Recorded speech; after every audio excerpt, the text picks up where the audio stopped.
Hey, Utah. How you doing, buddy?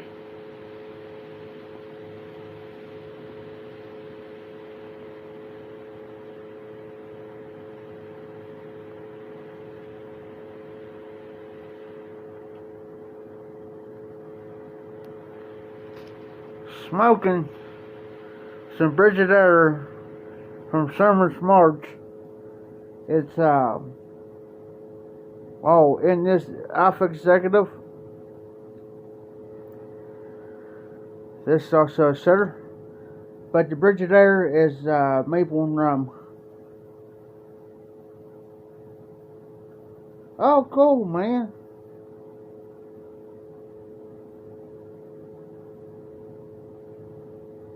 Sweet.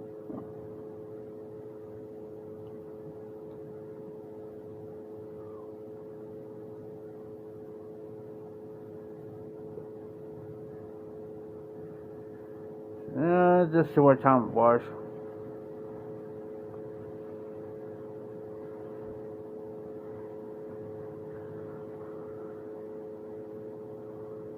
Oh, sweet.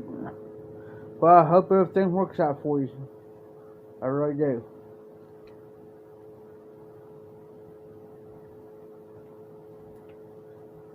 So what I'm going to do is I'm going to switch the systems over to my cheddar. That's a shame, man. You know, people, these facilities, man, I used to work for one used to do that.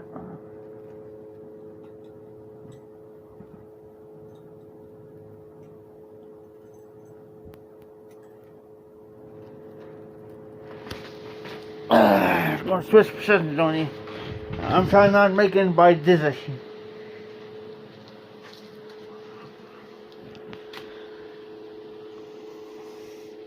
Yeah, that's a shame.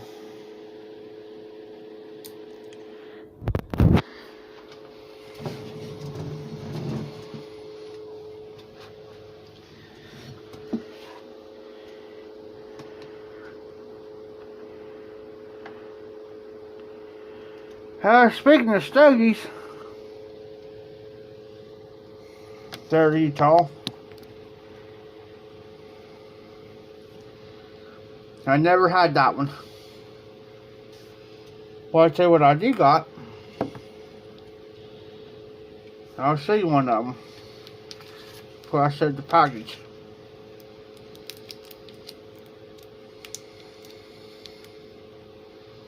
Nice cigar. This is the Dust Masters President. Real nice cigar.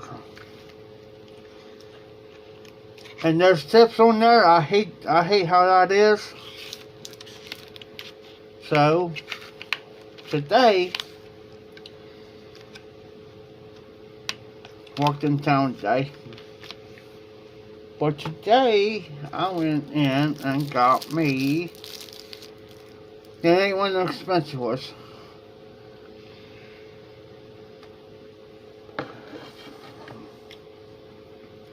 Cigar cutter.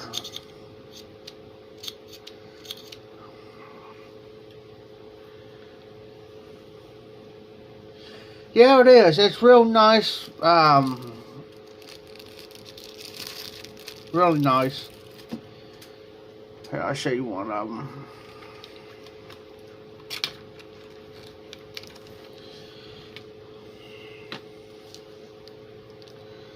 Yeah, it's Dutch Masters, the Master cigar.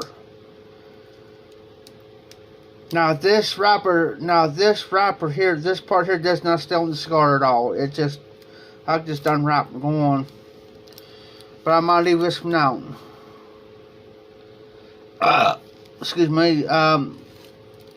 This is like $3.99 for this one. As you can tell by the blade. But I didn't feel like what girl there in town just so I could have got one for $1.99, but stopped this other places like $3.99 for that one. They had another for $4.99. Oh, cool. Hey, Steph. Hey, I understand, Steph. Y'all, thanks for stopping by. Y'all have a good night. And, y'all be careful, be safe. So, you guys be careful. Have a good night. Thanks for stopping by.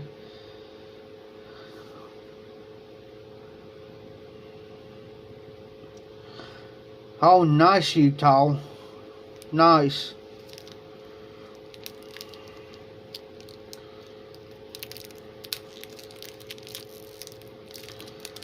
Since we're smoking kind of stogies tonight,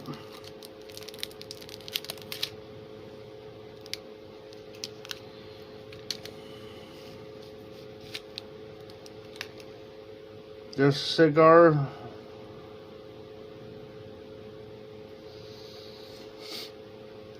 now I'm gonna have to do a review on these.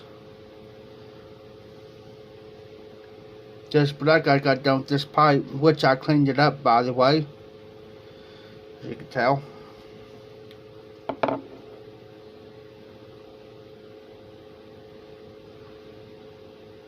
Oh, cool. I'll check that out.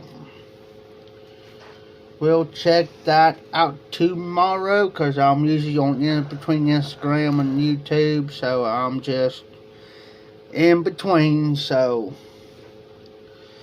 But normally I take that very top cap off. I don't go deep with it. I could, but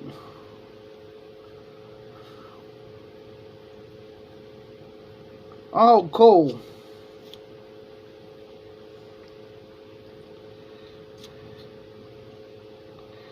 Usually I just go by the tip. Very first time cutting with this too. Well, my second cut, but actually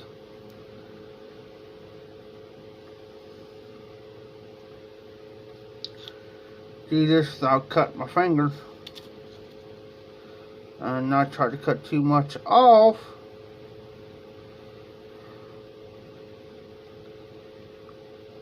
Oh wow, that's kind of cheap for a stick. But the highest one I've seen is the Romeo Juliet they got up here. Yeah, the Romeo Juliet cigar is $11.95 per stick up here at Kroger's.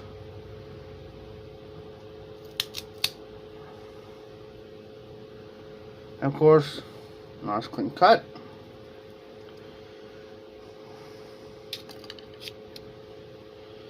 I just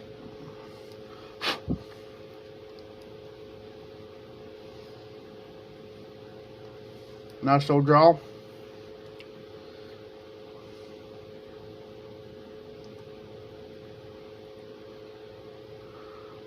Yeah, exactly, Utah. Exactly.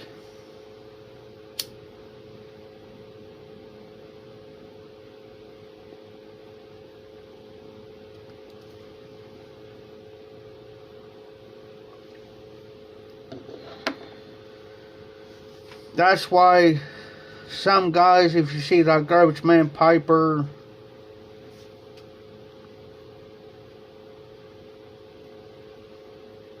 and them guys, I've heard them guys say that it'll break your. Hey Mark, how you doing, buddy? Mark smoking. I'll show you what I'm smoking, buddy.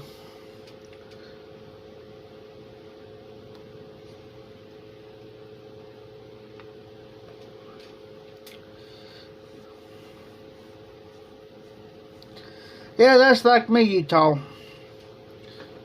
And also bought my first cutter to cigar cutter today too, Mark. First time cutting.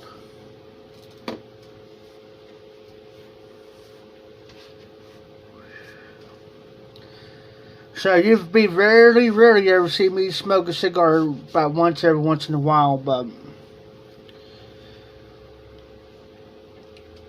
I'll show you what it looks like. Put this down for a second.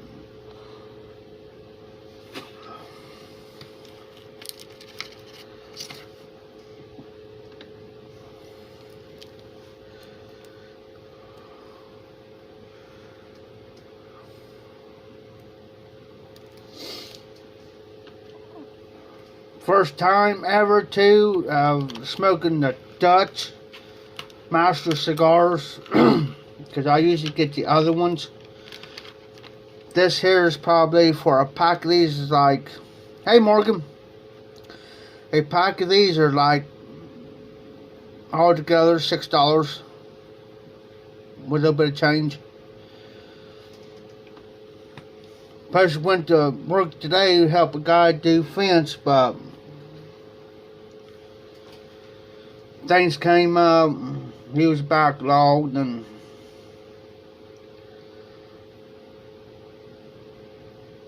of course I cut the M. Learned on that.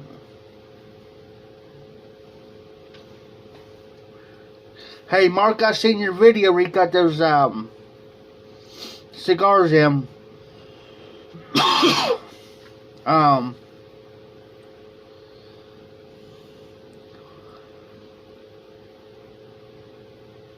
Now I'm going to try to look into those Utah, the V-cuts. The only thing they sell is these here, which, there's the blade. But,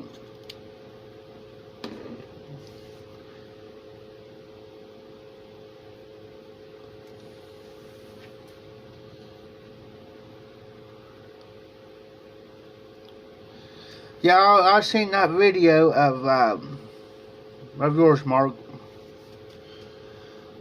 Nice sticks.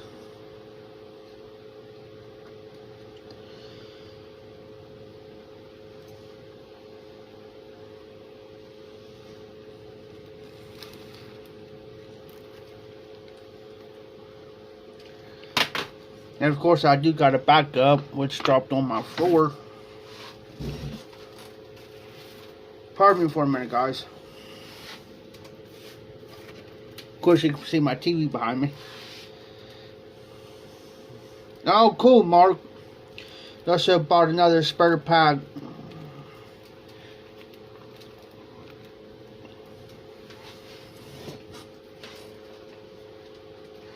Yeah, I like cigars too there, Mark. Right now with everything, a little bit of money that I'm getting now, I'm just getting stuff here till I get everything caught up, and I'm going to start saving back.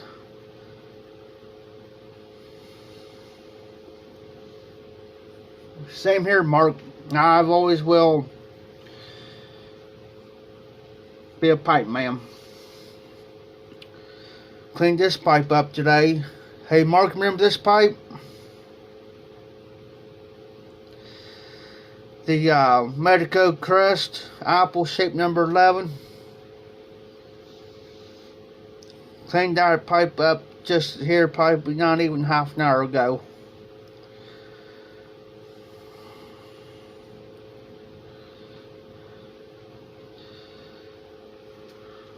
I tell you what, I think Garbage Man Piper made one. And on, hey, Mark, one thing I used on that was A little bit of chopstick.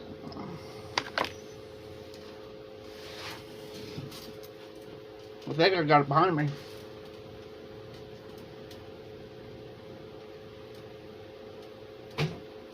And a little bit of olive oil. That's what I used on it.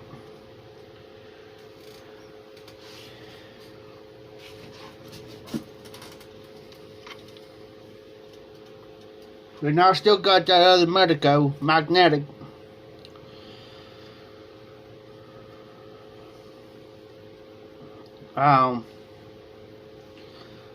So I've been smoked between the Crest and the magnetic one here awful lately. Just got done smoking some Frigidaire in this Alpha Executive, which also cleaned this pipe up. And this pipe is also a setter. This came from Corvette Jim as the Secret Santa about 2 years ago. Maybe 3 years ago.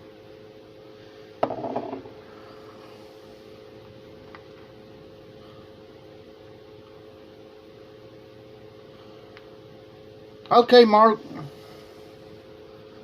No problem, buddy.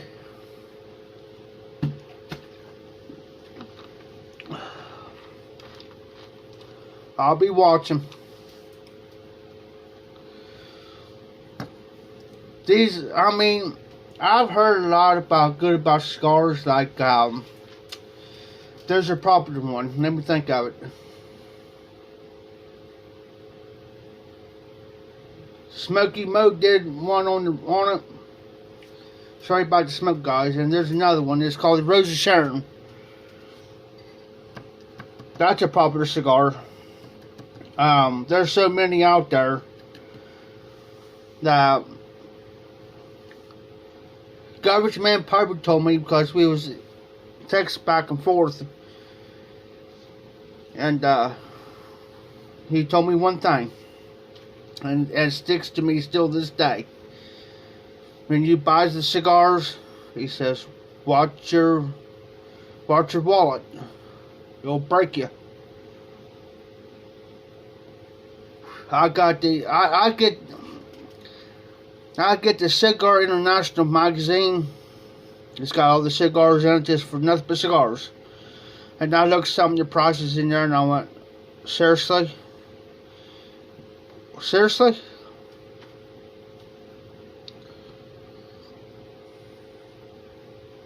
The most expensive ones I've seen in there, now I think it was a box of 20s or a box of 50s, over $1,000. Over 1,000, or maybe a little bit more than that. There's Churchill's, because if you remember, because they got Churchill.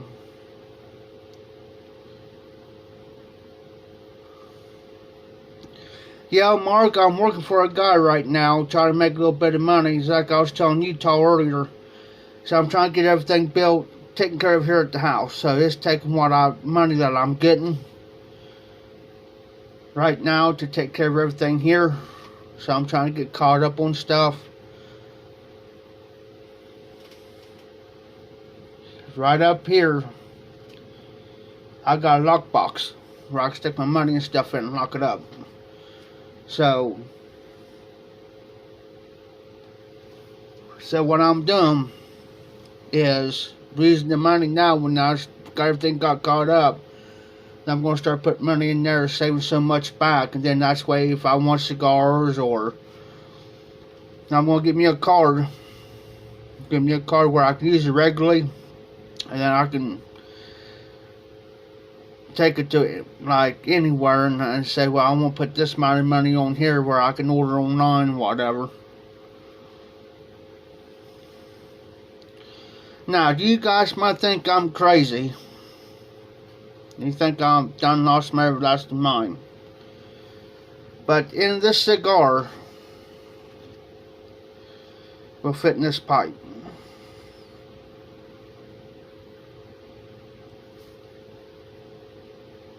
I could turn it. So what I do, this is what I do. If the cigar gets down to about right here, and I can hold it no more, I'll stick it in there and I'll smoke it down to about that much.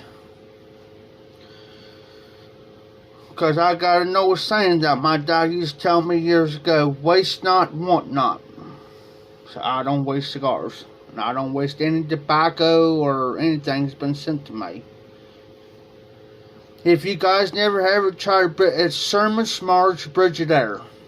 If you like rum and you like maple, that's what's in it.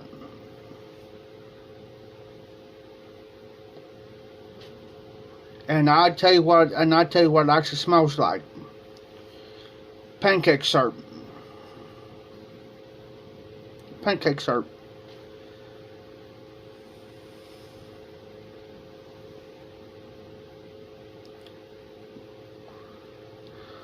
Oh, nice, Utah.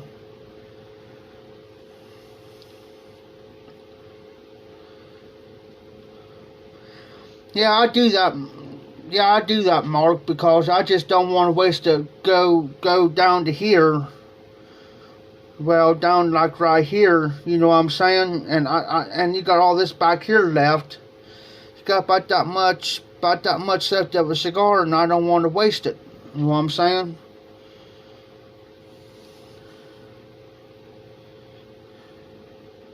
Oh, nice, Utah. I'm gonna have to remember that.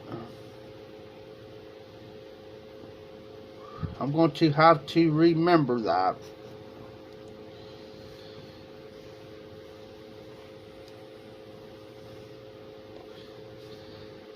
The spiders and stuff around here has been 70 by 60 in the mid 60s, 70s for the last several days. Man, we're getting before they remodeled this place, we never had any troubles with sweat bees or spiders until they did the remodel. So now these are black spiders from this small to yay big.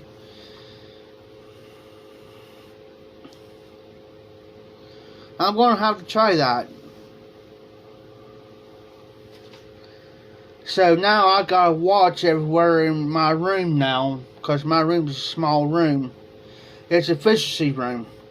So now every once in a while, so if I'm sitting here on camera, guys, and you see one of them, they're out. Hey, speaking of C&D, C&D's Cornell and Deals, they come out to blend the Beast. And there's another called Windjammer. And there's another one too by McBurn's called, I think, Light of Cure Rolls. Them was the threes on my list.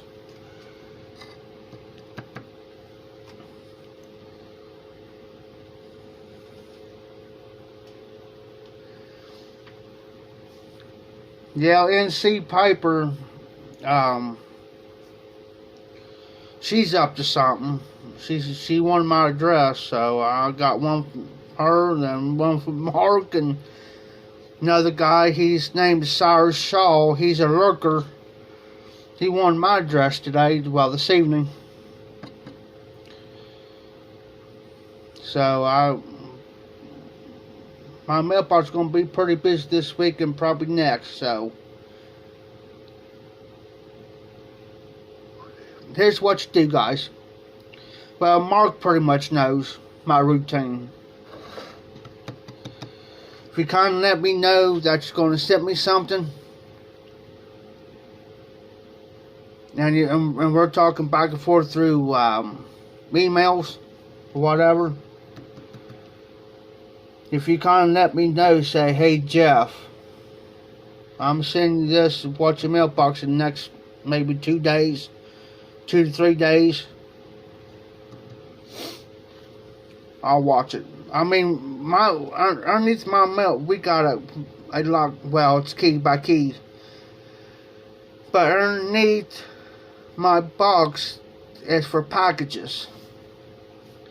And what they'll do, if say like you send me a package, they'll stick it in there and they'll take a key and they'll stick it in my mailbox. So when I go down and check my mail, when I got my key to open my mailbox up, if I keys in there, I know I got a package. The only thing I gotta do is take that key out, stick it down there, stick it in, open it up, and there it is. So, unless now, if it's a super big package or something, then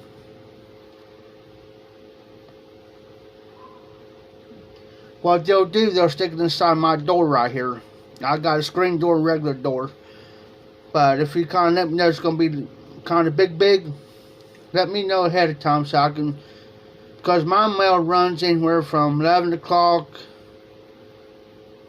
to 12:30. Depending on who's delivering. That's just.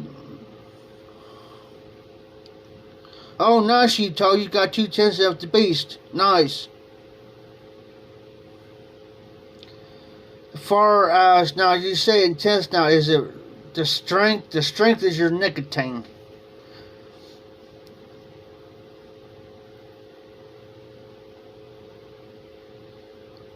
I'll check that video out. I think I've seen your video, Utah. I'm not sure. I have to go back and relook.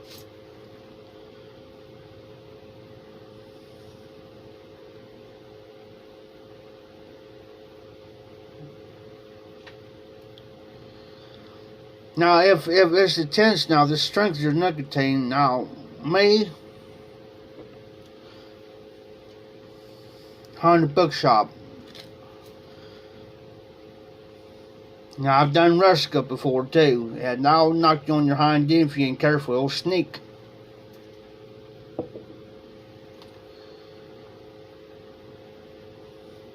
Hey, Mark, if you're still in the house, buddy, have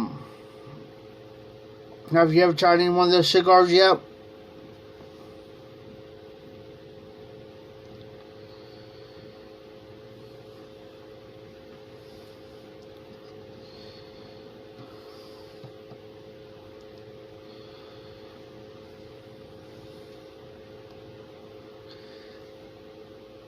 Just dawned on me.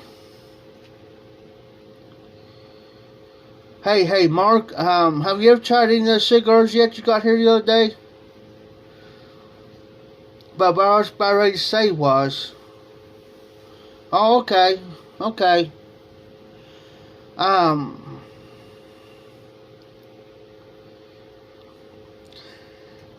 Same here, Utah. If I know, if there's a certain tobacco that has been sent to me and I'll go check is no longer in production, I will not do a review on that because it's not fair to everybody else that may want to try it.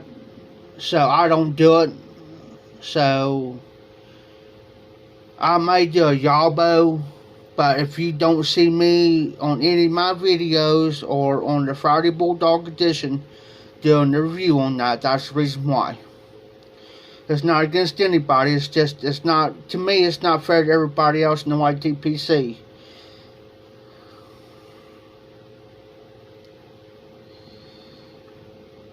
Ah, it's got the Perique in it. That's up my alley. The Perique part, I blend one time, and it was 75, I think it was 75% Perique in it.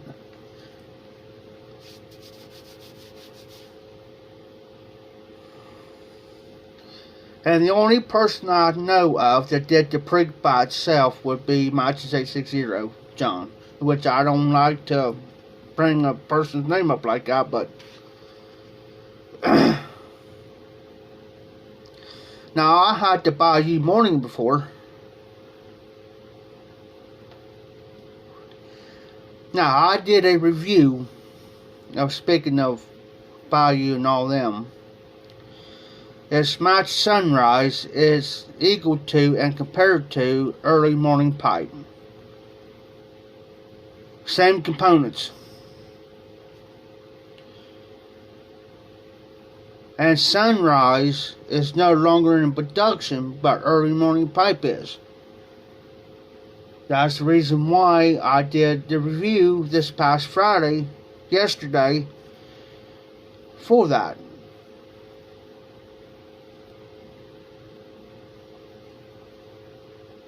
So if you can pick you some early morning pipe up, the same thing as Sunrise. Sunrise Smoke, which is no longer in production. But that's why I done it. Other than that, I wouldn't done it.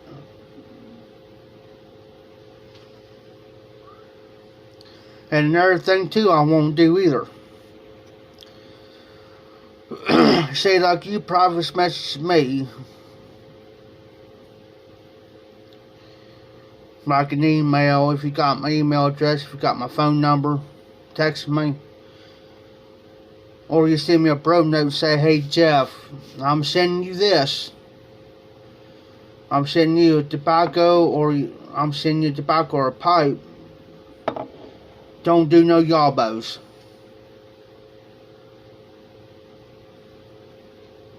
You got my word. I won't do it. That's one thing I won't do. I won't do a yabo. If you tell me don't do a yabo on it, I won't do no yabos on it. Because it happened to me twice.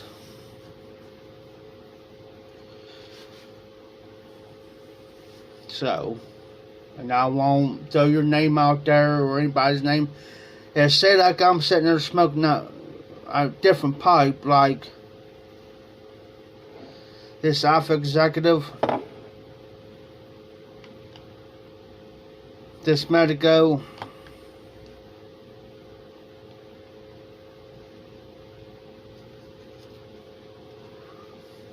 Jimmy Tobacco reminded me of this here the other day. Plum forgot how to put up, but I'm going to show you guys. And I was floored when he sent me this. This Meerschaum Lime.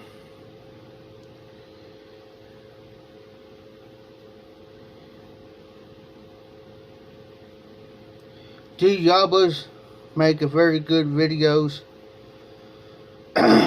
Mark, this just my opinion. And my opinion only. Yes. And I'll tell you the reason why I say yes for. Okay. There it is. This is just me.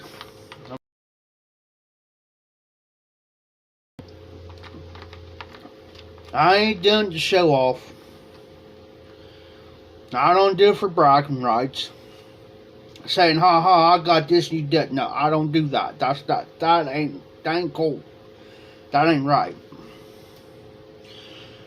But this is what I do. Say, okay, Mark, if you don't mind, I'm going to use you as an example. The reason why I'm to my next point is this.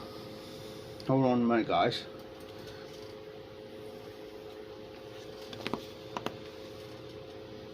Say like, for instance, say like Mark sends me something. Out of the blue. Just say he does, and I don't know nothing about it. Say like Monday I get a box from him. Okay, I didn't order nothing. Because this happened to me before too. I look at it and I say, oh okay, it's from TPI, Mark. Okay. So what I normally do is I'll message Mark and say, Mark, I got this box from you. Is it okay if I do a yabo? And thanks, Utah. That's a real nice one. It's very small. It's one of those real small Meerschaums. He said, yeah, sure, go ahead. So I'm going to do that yabo, but this is what I do. Like I said, I don't do it for no bragging rights. I don't do it for show off. I don't say, ha ha, I got this, you didn't, because that's not cool. I'm going to throw his name out there, and I'm going to make sure that his sub count goes up. Because that kind of helps Developer Center. Whoever sends you something, that kind of helps them out. So that's what I do. I'm going to help whoever sends something to me. I'm going to help them out in return by saying, hey, go over and check their channel out. You know, great guy, great gal, awesome channel.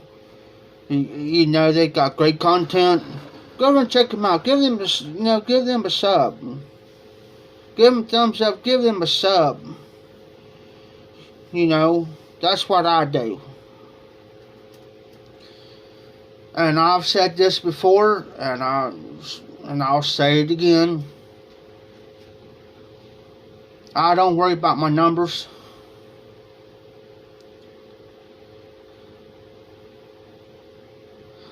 True, Mark. True. I understand where you're coming from. I understand where you're coming from, brother. With my sub count, I've been on YouTube for 5 years. And I got like 370 subscribers. And like over 9,000 views. I'm not worried about that. I don't stress the numbers. I don't stress the views. Every once in a while I'll go over and check, see if anything's changed or anything. Or because sometimes too, I might get a comment, but they put it in on spam. And Mark, there's several months back, and I couldn't understand this. You normally regularly comment on some of my videos, or most all of them, when you got time and chance to do it. Well, one of your comments went to spam, and Garbage Man Purpose was the same way, and I couldn't figure that out.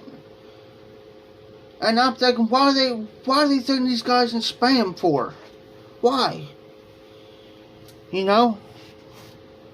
These are my regular, these are my regular subscribers, and they're my regular commenters. Hey, Dan. How you doing, buddy? You know, these are my regular commenters. These are my regular subscribers. Why do you guys throw them in spam for them? I don't see nothing wrong with the comments, so I gotta go in there and go over to spam and prove them so they can show up. You know, it aggravates me. Now, here's another thing too, guys. Every time I make a regular video, and you normally can see how many likes and things I'm doing on this phone. I'm trying to figure out how to do it.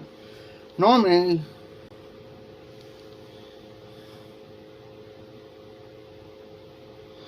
I never gave it a thought, Mark. Now my computer, now it's hooked up to, here, let me move here for a second. My computer's hooked up to the TV back here. It's a 32-inch TV. My computer is. I can flip over. Well, I don't got the remote, but I can flip back and forth on that. If I want to go on the computer, I'll just hit a button on my remote. If I want to flip back over to my TV, I can flip it back over. And of course, I got another small one over here. Does the same thing. So I'd rather have it on my big screens where I can see it, because my eyes, if I sit, because my chair's right over here beside of me, but that's why you don't see how many likes or. And you know, there's been a couple of times, speaking of like and down button, there's been a couple of thumbs down I've got, and I'm thinking, well, I must have struck a nerve somewhere along the line.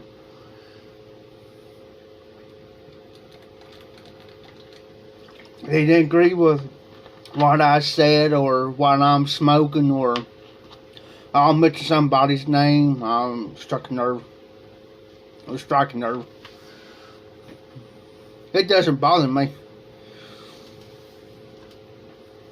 But if you give, here's the thing, guys. And I love everybody in the YTPC, but who's ever given the thumbs down, come on.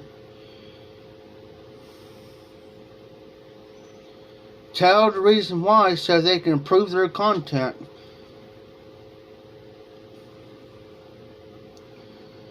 If I say something wrong in one of my videos, I want to know, tell me. You're not going to hurt my feelings any. I'd rather be told than not trying to figure out who did what, and, you know, that's just me. You know,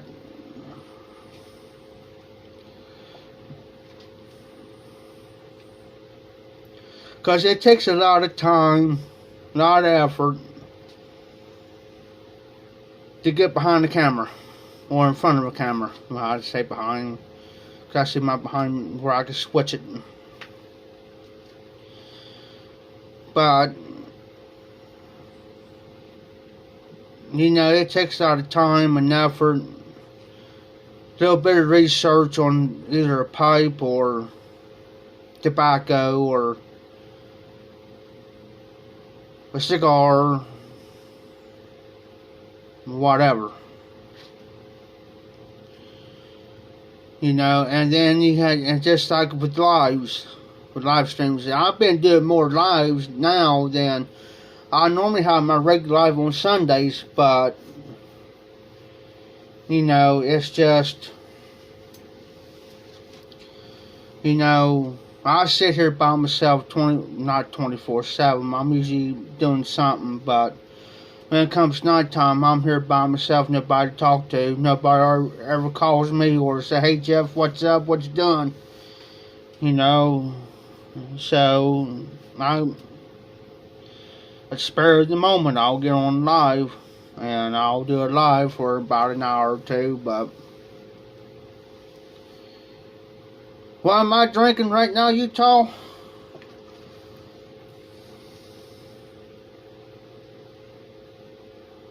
I drink this is a 2 liter of Big Keg Cherry Cola. Only like 79 cents a bottle. I drink these suckers by the bottle. Here the other night I had a little bit of Fireball, but I'll sneak up on you if you have a chance. Hey Dan, I got a pipe sitting right here that you might also like. Not my Medico. That pipe ain't going nowhere.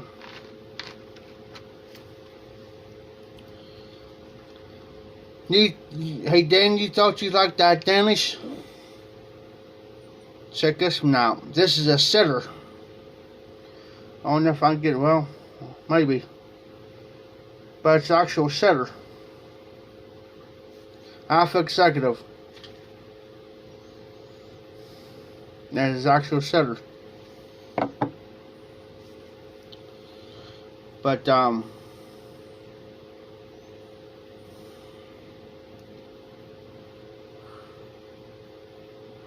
oh, nice, Dan.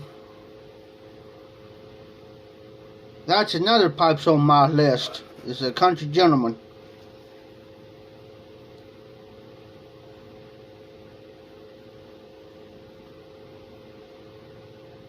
Alright, Mark, I appreciate you stopping in.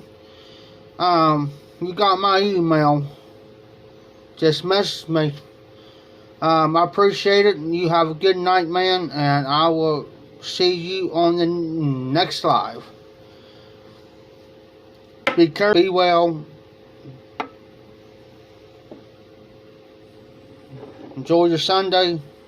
Well, maybe after midnight now, but we shall see. Almost.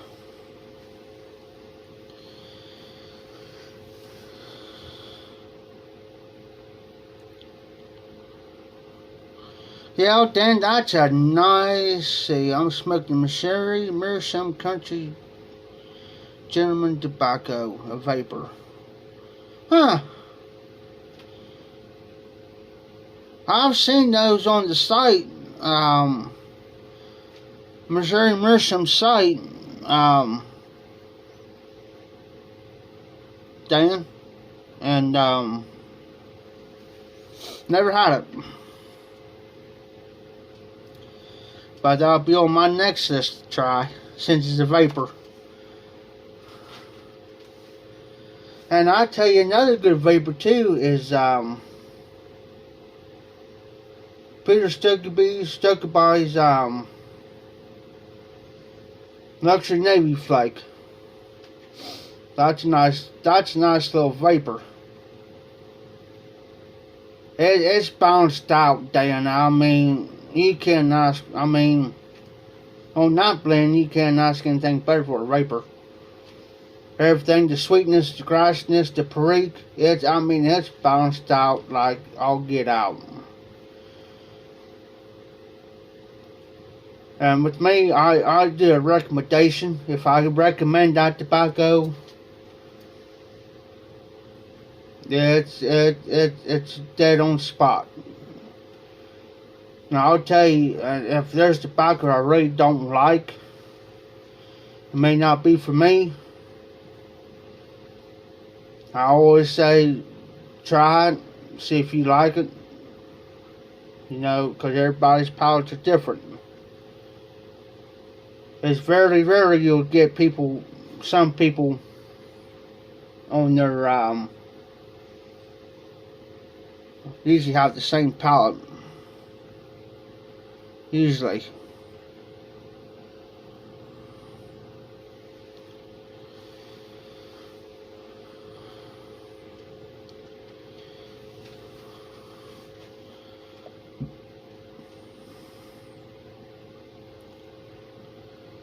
Let me grab my two Mershams my Missouri Mershams. I'm going to set this light out, guys, so you guys can. I'll be right back.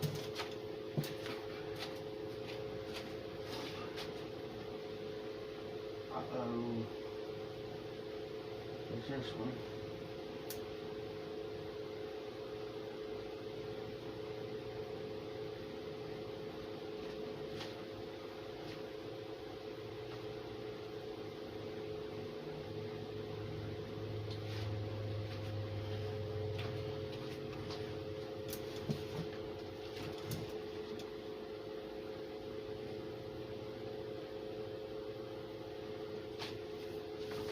I was sitting here thinking where I was done with my other one.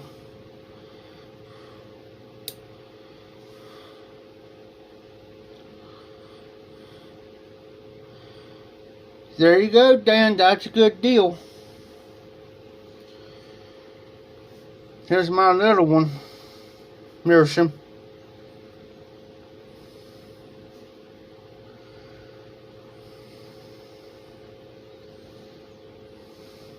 Now, if you look at these two, they're identical. The only difference is this is the regular size, this is the miniature. Full stem, this is my testing pipe.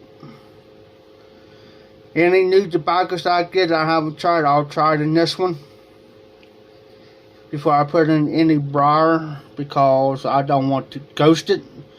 Then I have to go all through the salt treatment deal.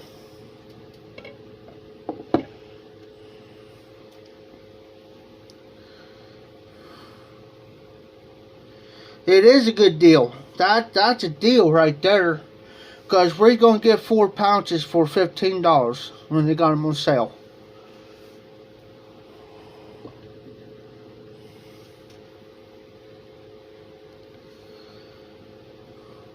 Yeah, let me show you that stem again there, Utah, so you can get a better look at it.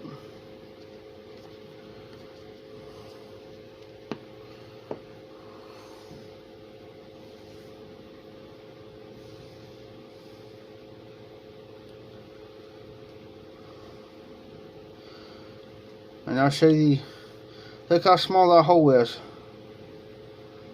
But it's a non-filter, but let me tell you, when you smoke this pipe here, it'll be like smoking this Medico. And this is a 6 mil.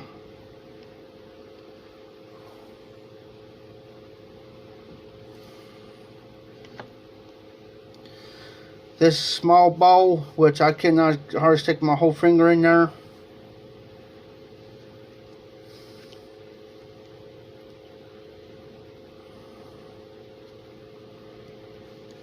The only filter pipes that I've got is the 2 Medicos, 2 Grayboes, my Peterson 9mm, my Molina 9mm is the only ones I've got.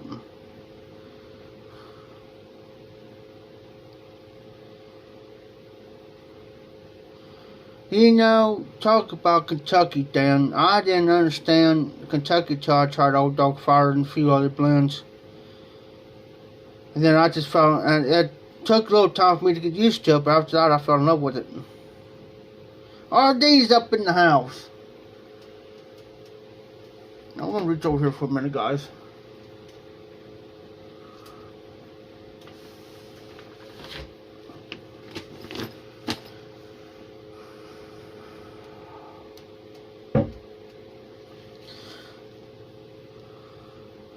Thing is,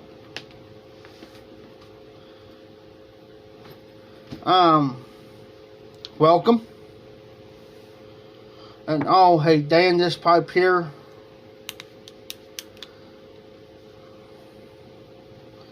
is just a non-filter.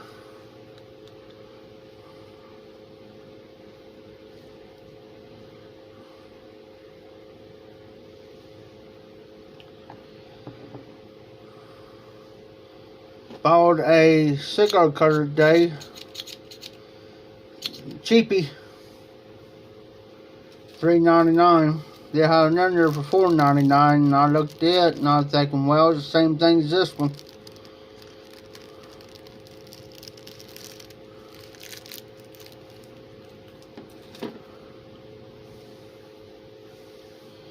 Oh.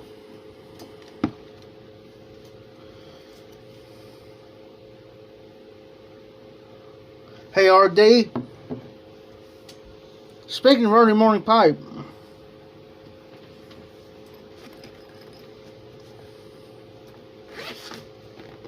that's how I brought my bag out.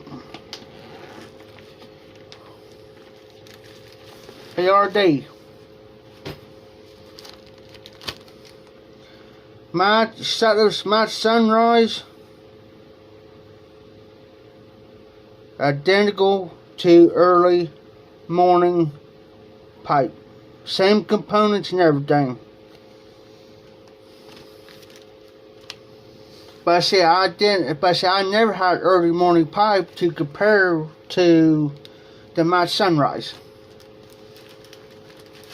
Now, if I had it, then yeah, I can get, you know, do two pipe challenges where one have the Sunrise in it, the other have the early morning pipe in it. Give the comparison, because they got the same components. But this is an English blend.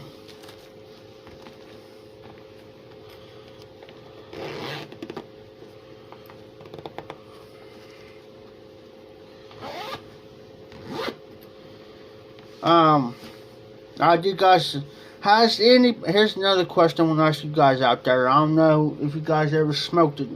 Comes out once a year, it's Thanksgiving Day. Has anybody ever smoked that?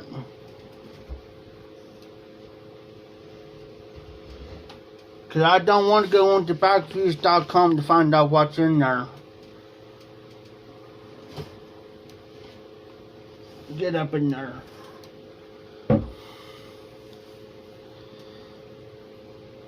Yeah, early morning pipe's got English Chut and the So Sunrise. The same components that are the Kia, Oriental Turkish, and Virginia. But here's the thing too.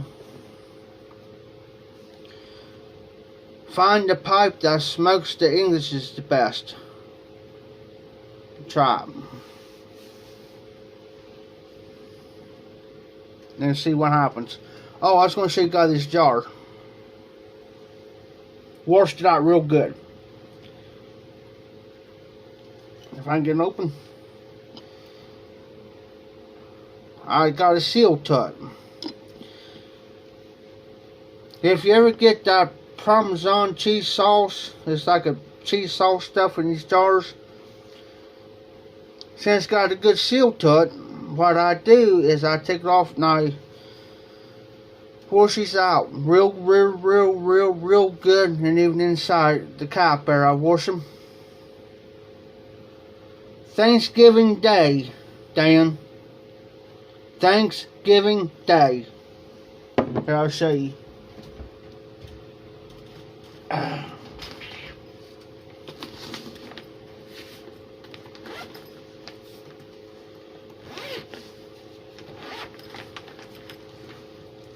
Here's Sticky Bees.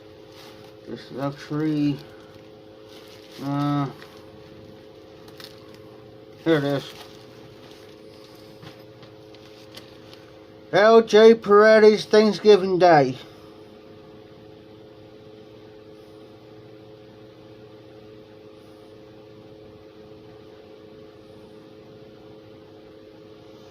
I have no idea. They was sent to me, and I'm keeping this. I'm going to save it. I'll probably most likely jar it in this and mark what's in there and save it for Thanksgiving. So this is going to be my once a year blend. Once a year. So there's a healthy simple in there, so that'll probably last for the next 3 or 4 years. If they release it, let me think, they release it like a week before Thanksgiving, and they only make so much of it. And then once they run out, it's out. So that's why everybody snatches this up real quick.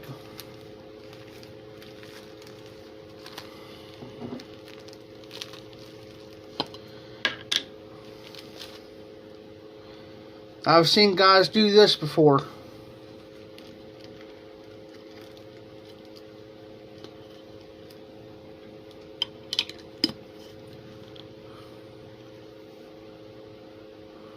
L.J. Peretti.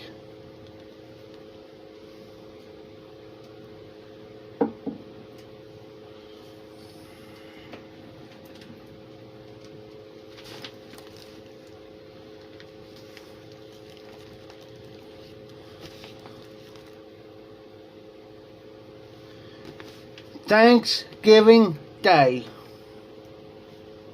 Comes out once a year.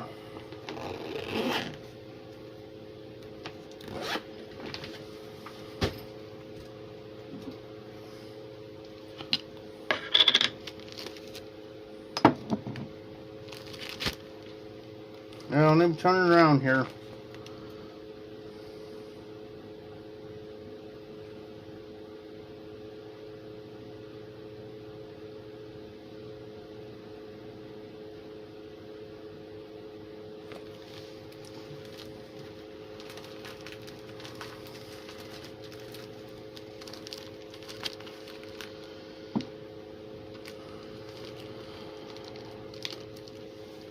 I might have to move back over to my original spot.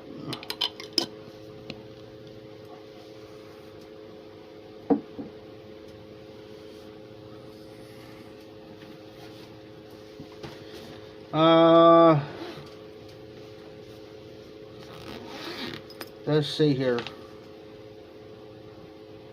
Utah.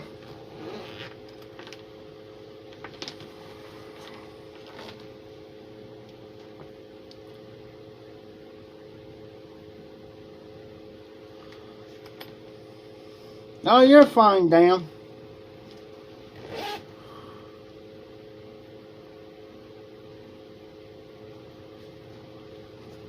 Look at, hey, go on to bagofreviews.com and look up Thanksgiving Day.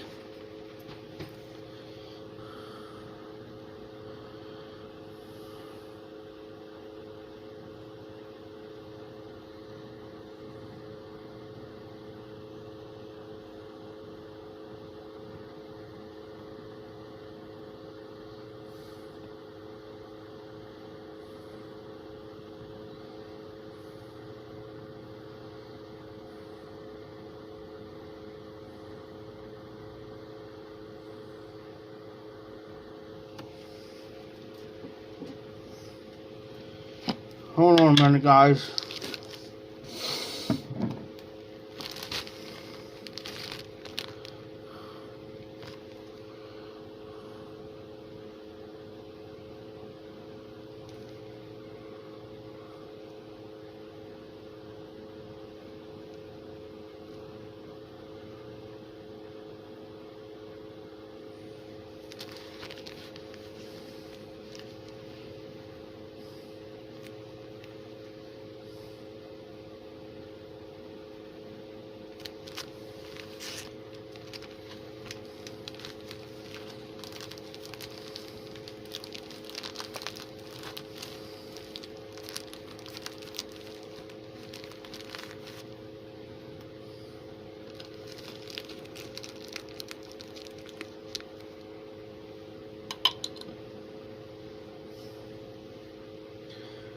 I have to go with the Captain Black Royal on me.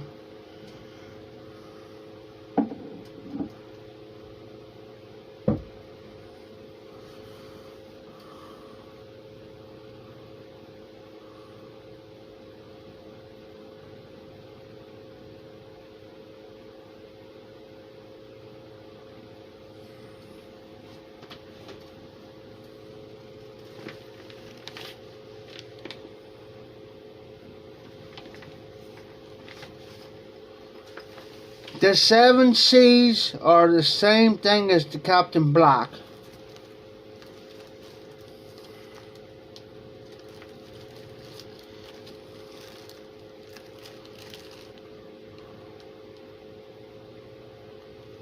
Hey Dan, I don't like the Captain Black Cherry.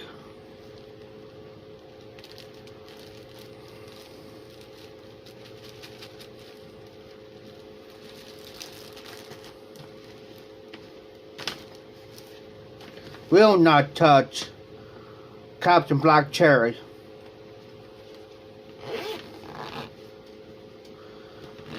I'll smoke John Milton's cherry first before I smoke that. Dan, huh?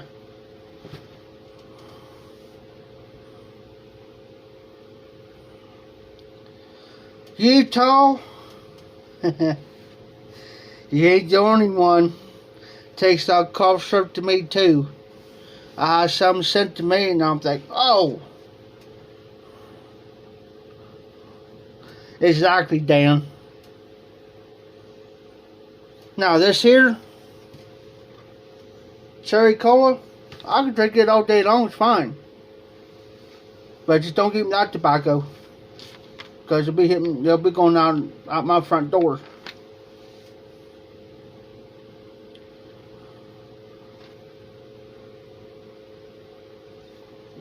I know several people's done that. So just throw it away. And I tell you another I don't like is L.J. Peretti's No Name.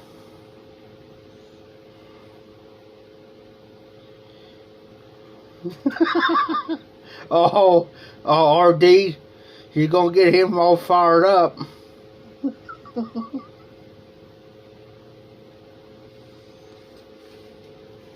L.J. Peretti's No Name is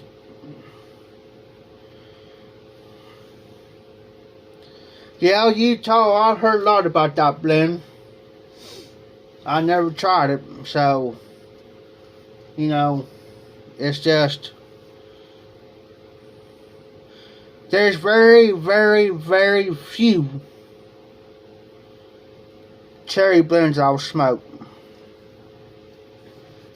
Harvest Moon, yeah, it ain't cherry bomb, but yeah, I'll smoke it though, but the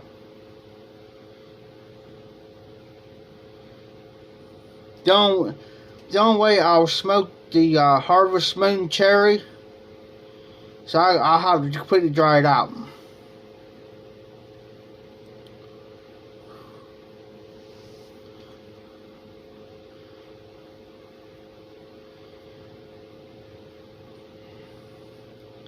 And for me to smoke any type of cherry, it has to be in the wintertime. Not any type of cherry, but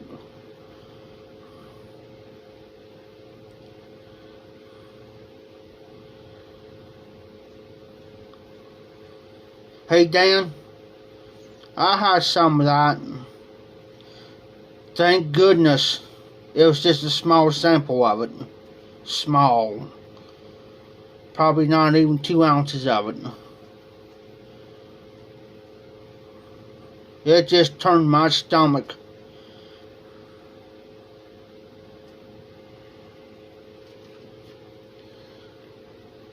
And, yeah.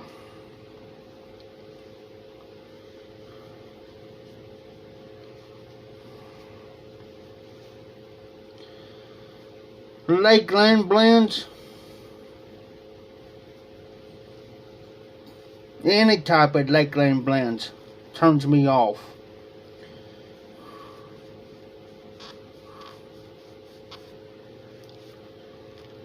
And I think the only Garbage Man Piper smokes Rattrays, and the only one he smokes is the Morning Flake.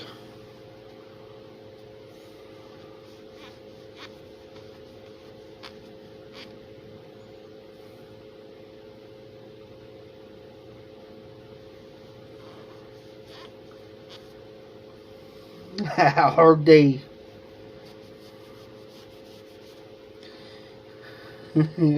RD's trying. RD's really trying to get Dan to talk about a cherry blend real hard. I think Dan's just trying to avoid it.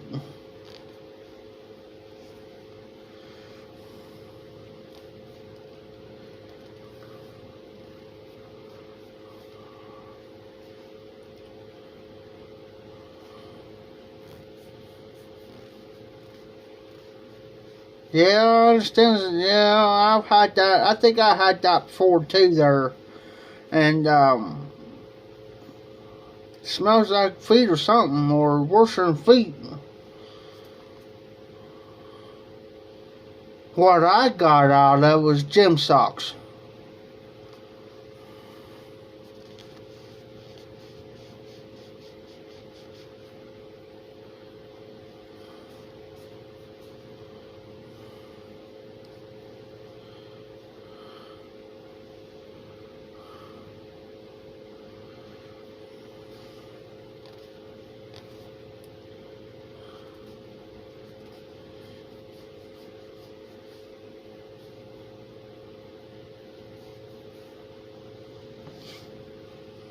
Yeah, gym socks. Man, there's some blends I could tell by midway through the bowl. I could tell it was going to be a good blend, a good blend to keep around.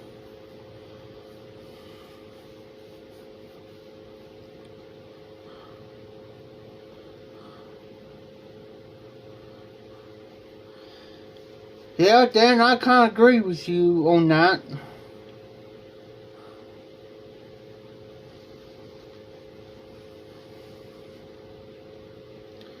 CRD, he don't know what you're talking about.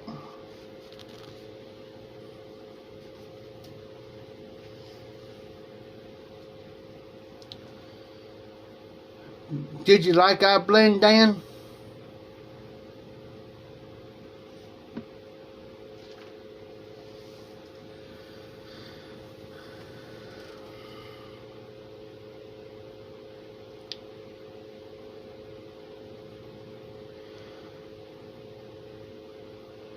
Hey, Utah.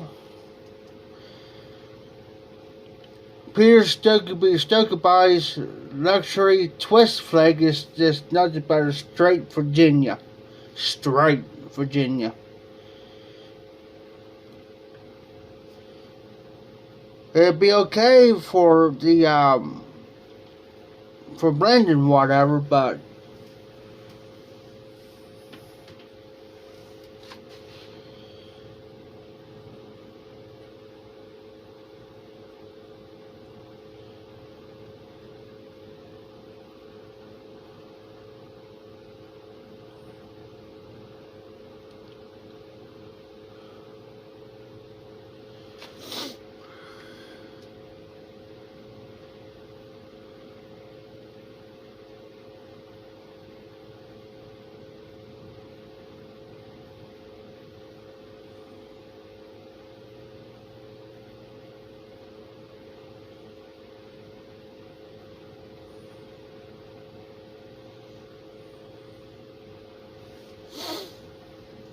On the Perique, now on the Perique,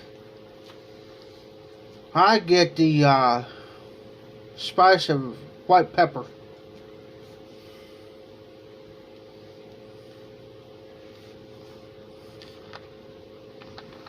Oh, I see what you're saying now, Dan. You'd be surprised.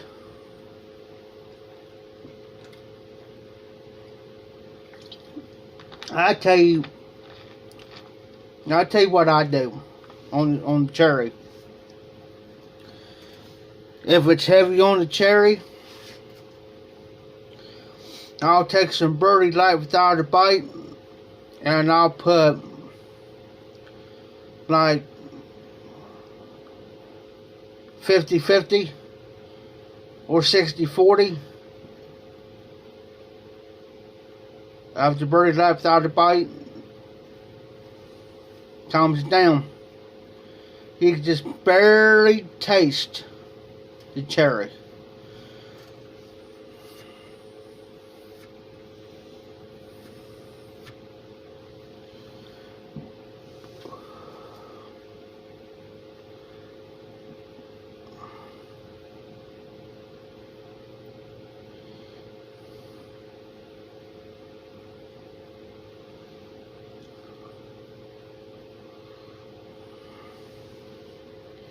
Yeah, it's just, it's crazy on some of these aromatics and how heavy they are. And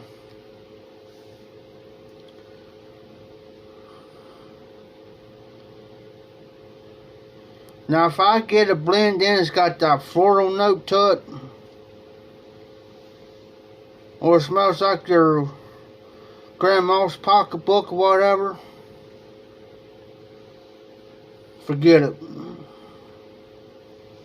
It'll be put up for about 6 months more.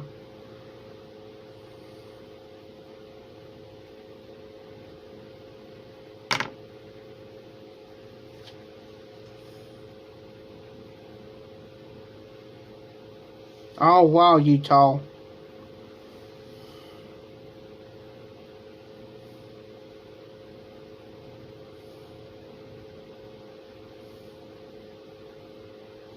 Exactly, Dan. It's got that real bad taste where you get real bad tongue bite. Real bad tongue bite.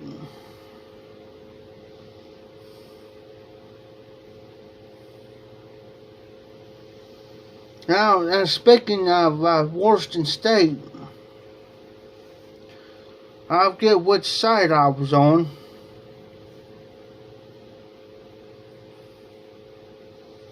Smoking Pipes or somewhere. They won't ship it to that state, if I'm right.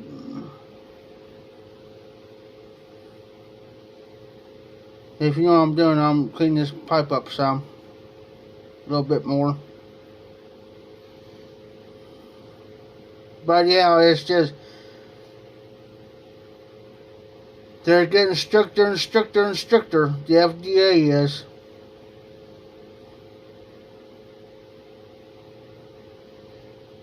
Yeah, it's bad, man. It's this FDA deeming stuff. It's getting crazier and crazier by the day. When you got a senile in there.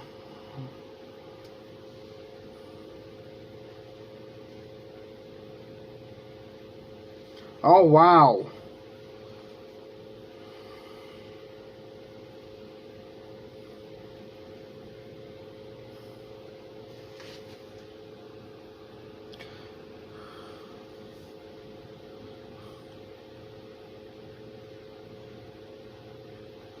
Oh wow, Utah. It's crazy. It's just like over across the pond.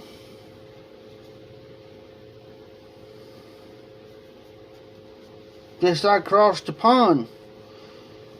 You know, them guys are paying double the prices what we're paying here for like smoking pipes or tobacco pipes or Fort Noggins. pipe and cigars. And not only that, they got to pay fees and duties.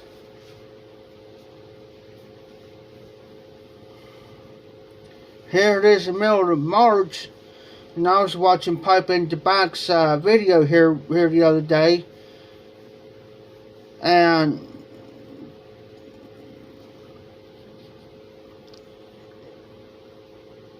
this party presenter sent this package out in December, around first part of December. Here it is middle of March. He just not gets it.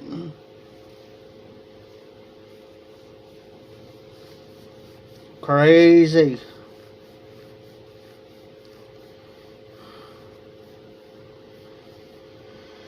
Yeah, prices probably going up. Well, here's something. Think that's bad? I'm in the state of Ohio. Just here the other day, I'll show you. Bought 2 of these. Because I had a little bit of extra cash on me.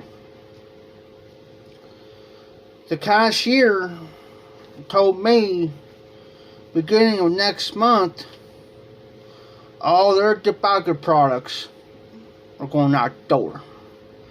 So therefore, starting next month, Walmart will not be selling any more tobacco products at all. Yeah. So who's next? I couldn't tell you. Could it be the local mom and pops? Who knows? I haven't heard anything about Kroger's, because they sell cigars and cigarettes and stuff like chew and stuff like this here or whatever. I haven't heard anything about Kroger's yet.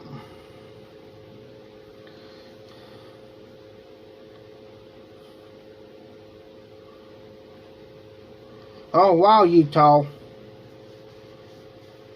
Well, it's just like here in town. I'll give you a prime example. We got 2 little cheap tobacco stores. They ain't no brick and mortar or anything like that. You know, you can't walk in there and buy Cornell and Dale's Autumn Evening, or you can't buy Peterson's 3Ps or whatever. This is just a dinky. I'm going to use this actually for an example. This pipe cutter,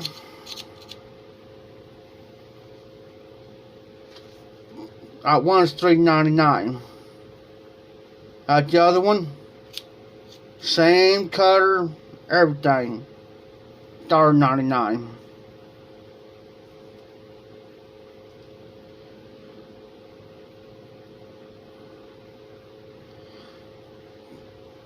I agree with you there, Utah. I got a friend that lives out there, and some of the prices she's telling me, crazy. Now get this. I can go to the state of Kentucky and get tobacco, bring them up here to Ohio. But you're only limited to a certain amount. Only limit to a certain amount.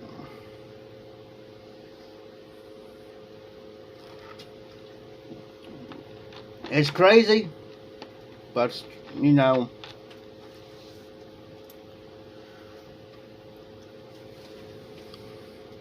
the only place that is a brick and mortars is 60 miles away from me. About an hour and a half drive. There's one in Columbus, Ohio, and there's one in Dublin, Tinderbox. Now you can go up there and get any any pipe tobacco, but I haven't been to them to find out what the prices are. Tell you the truth,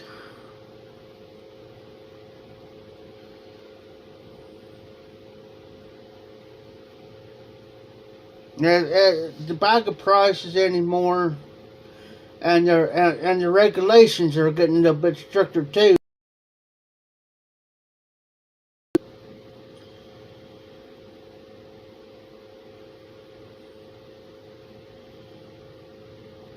We're going to go into a tobacco apocalypse before long.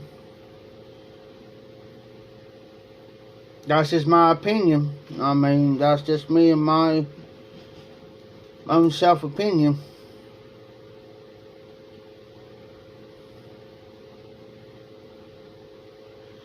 Exactly, Dan. That's where a lot of people's got to watch.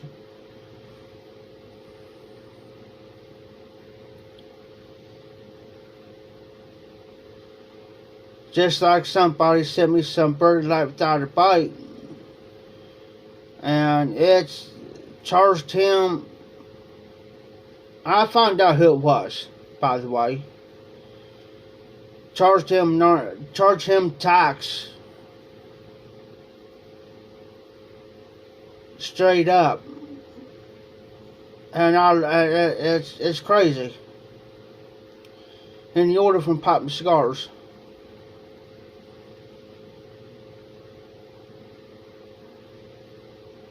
It's gonna get. That's why you see a lot of guys.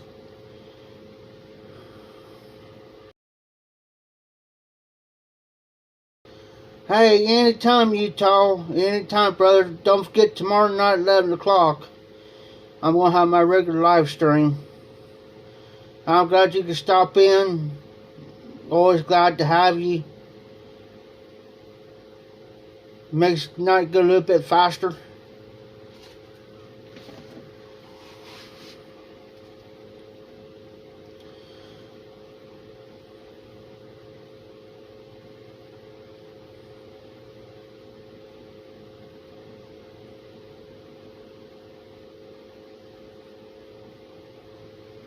Hey, Travis.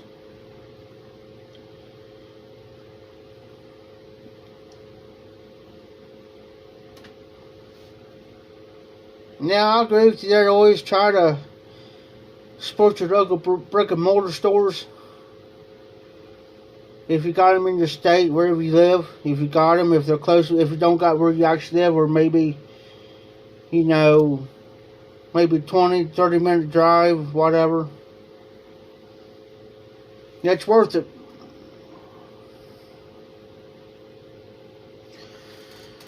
They're doing pretty good, Dan. Right now, I was supposed to go up to Columbus today with the guy, between there and Nashville. And we were supposed to do this job in Columbus, taking this guy's fence out, just his chain link fence out, and then do another 2, maybe an hour and a half, 2-hour drive to another job site. And he was working late last night in this guy's bar where he can have people sit out during the summertime, but he can't let people sit out now because he'll get a ticket. He'll get fined for it. But Home Depot messed him up. Wrong fence, and he says it's just a cluster. So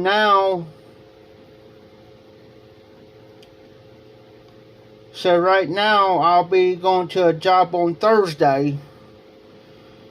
Maybe Monday and maybe Tuesday I might have to go do this other job down in Pike County, which is about an hour and a half drive from where we live. So by the time he gets off work, we go down there, do what we gotta do, then it's another hour and a half drive back. So, that's because I get paid by the day and I get paid by the hour. So right now it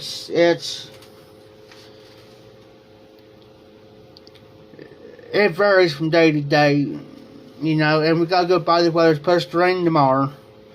Supposed to rain Tuesday or Wednesday of next week, so that's gonna push us back.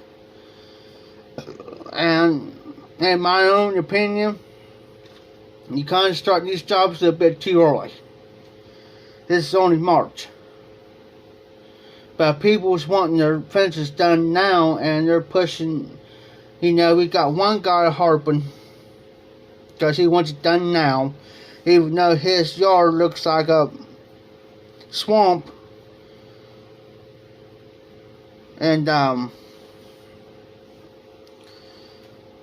he's wanting it done now, and his water and his yard is saturated, and he said, "Oh, my yard's dry." Okay, we're walking in mud, and the mud's covering our boots.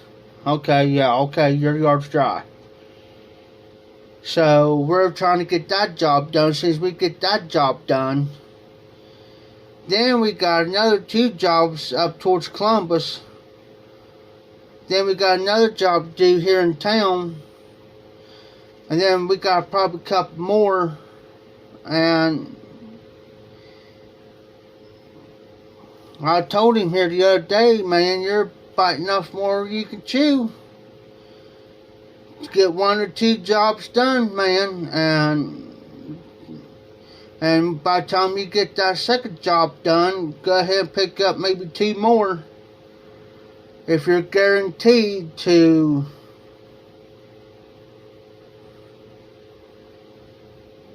if you can get that job done early that morning, and you're just finishing up, and we're finishing up that job, then pick up 1 or 2, then go to this next one. Because I get paid by, like I said, I get paid by the hour, by the job.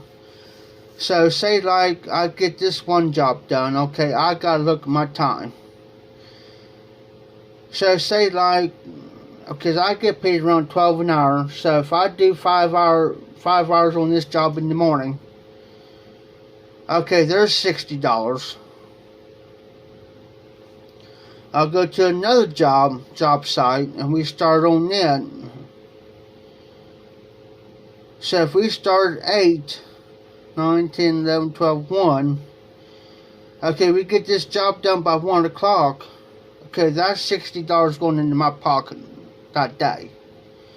Go to this other job, we work another 5, say another 6 hours, there's another 7, if we work another 5 or 6 hours on this job, there's another maybe $60, $70, $80 going in my pocket, same day. So my jobs, if we can do 2 jobs a day, if we can get 1 job done within 5 hours that day, and then go do another job for another 5 or 6, 7 hours, I'm making anywhere from 120 to 140 a day. It just depends. Now, if we're just on 1 job, takes 8 hours, I'll make over 100. But it just depends.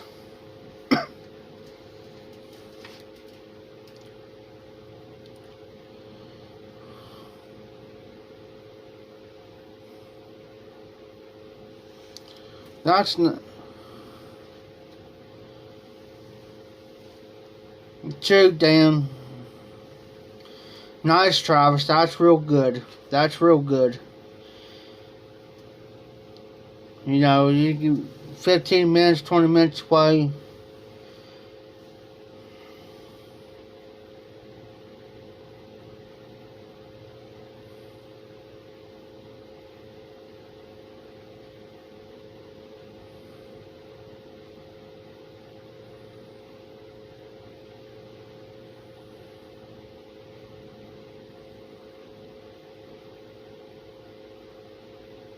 Which one are you referring to, Dan? Travis or me?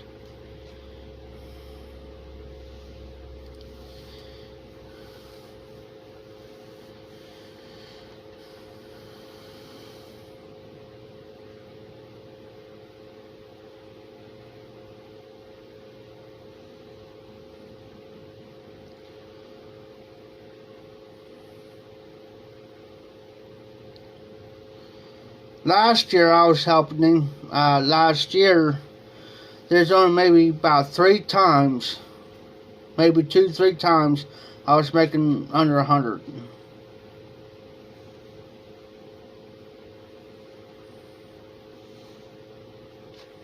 The most I ever made was The most I ever made was $160 cash.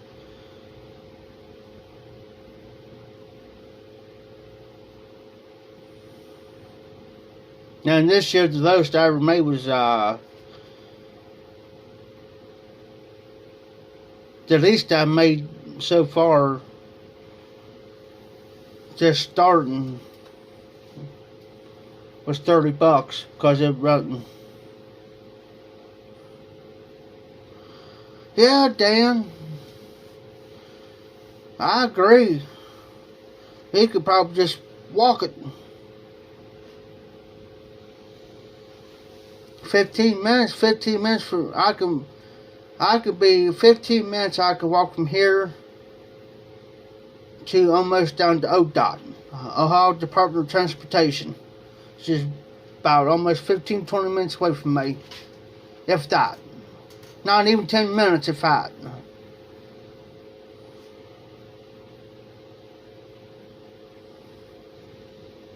I could stand out my door, and the fairgrounds are so close. They have their fireworks out every year. I could stand out my front door and walk down and take my chair right down the end down here. I could sit there and watch the fireworks. I don't have to go all through that traffic and people and so forth and so on. But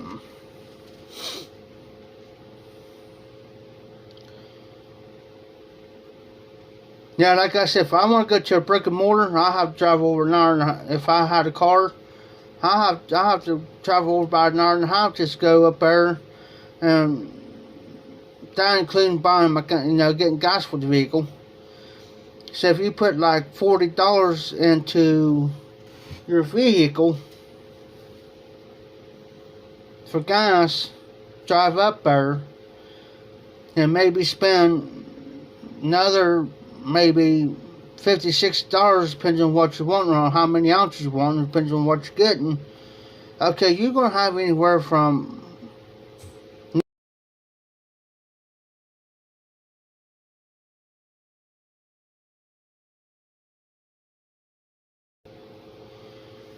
sorry about that, guys. If I say a certain word, the thing will come up on me.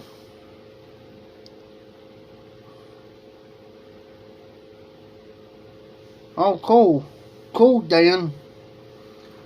Salmon. I love salmon fresh. Now, I really don't like the store-bought. I mean, they sell the fish. I don't like that. I want my fish fresh.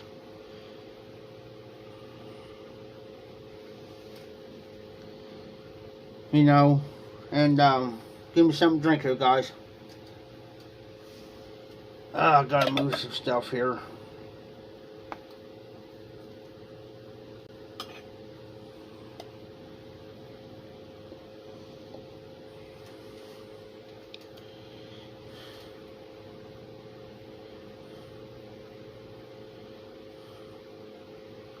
Uh-oh, Travis. Yeah, you gotta watch the wife. Yeah.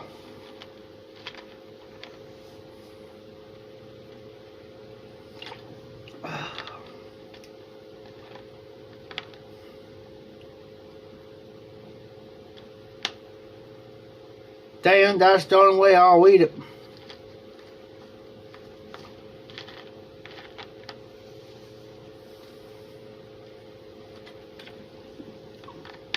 A buddy of mine, speaking of that, one time,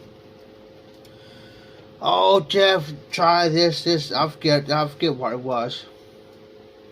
I forget what type of fish it was. Oh, this is fresh. I just caught it.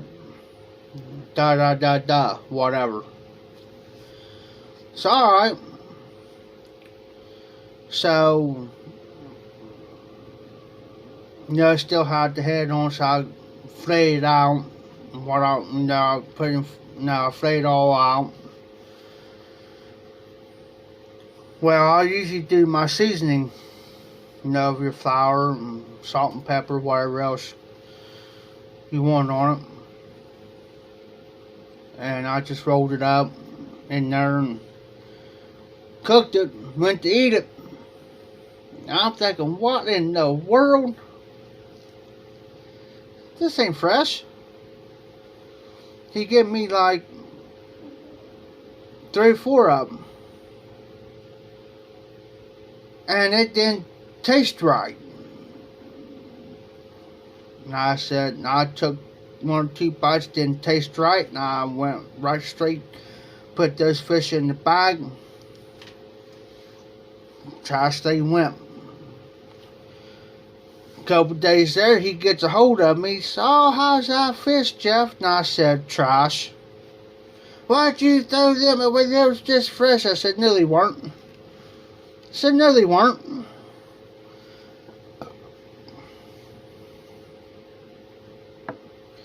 I said, I could tell. You know. And, no. I'm going to load me up some Carter Hall up. I said, that ain't, you know, it's crazy, man. I said, no. I said, I said, no. I said, I ain't doing that. Catfish, I love catfish.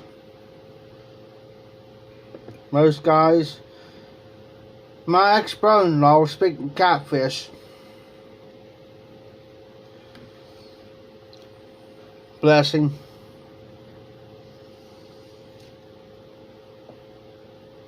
He was married to my sister. My ex-brother-in-law was. And I felt kind of sorry for him. He could tell his parents never taught him anything. He couldn't read or write. And but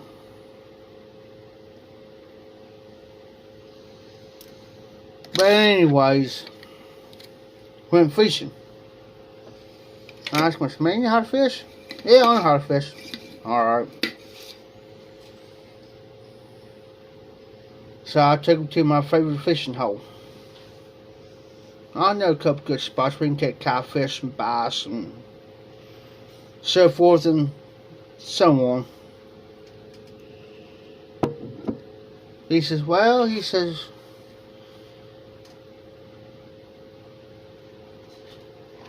what we using? I said, well, I said, what for bait? I said, we're going to use some old rotten chicken livers. He says, do what? I said, I use old rotten chicken livers, which I was messing with him. I just bought them. And I said, we got worms. He says, you can't catch nothing on that chicken liver. Okay. Okay. We'll see. I said, alright. I said, you use the worm. I'll use the chicken liver and I'm going to get a catfish. Because that's what I was after. Sitting there, sitting there, sitting there. I looked over, man, he was white as a ghost. I mean white. Looked at him, I said, man, what is your trouble, dude?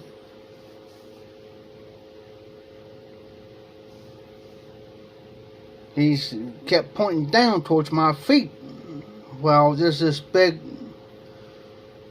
cement block where a lot of people used to just sit on there and fish.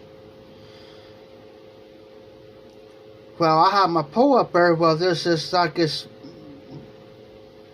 anchor thing there where they can just hook something to it like a hook, and then by a chain hook, and they can lift it out of there. Well, it's been sitting there for years.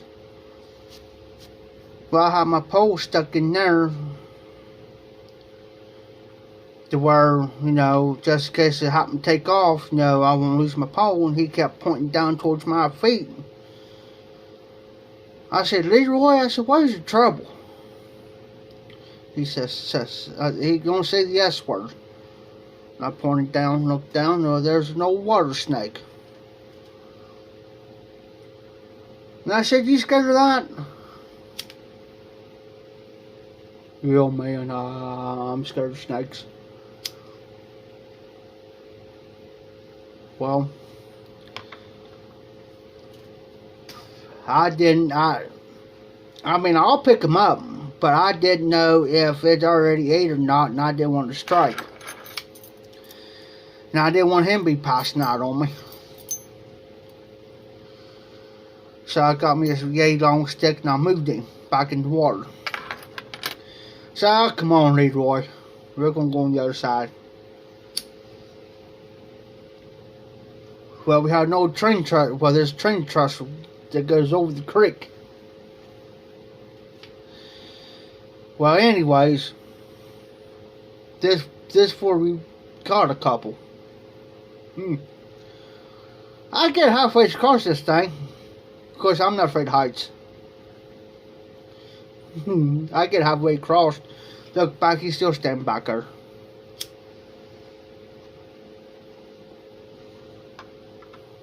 I said, "Come on, Leroy."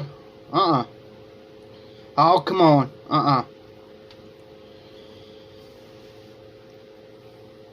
Well, I gave him the option. I said, "Well, you can stand there and fool the snakes, or you can come across with me to this other side." Because I said, "I know where some catfish are."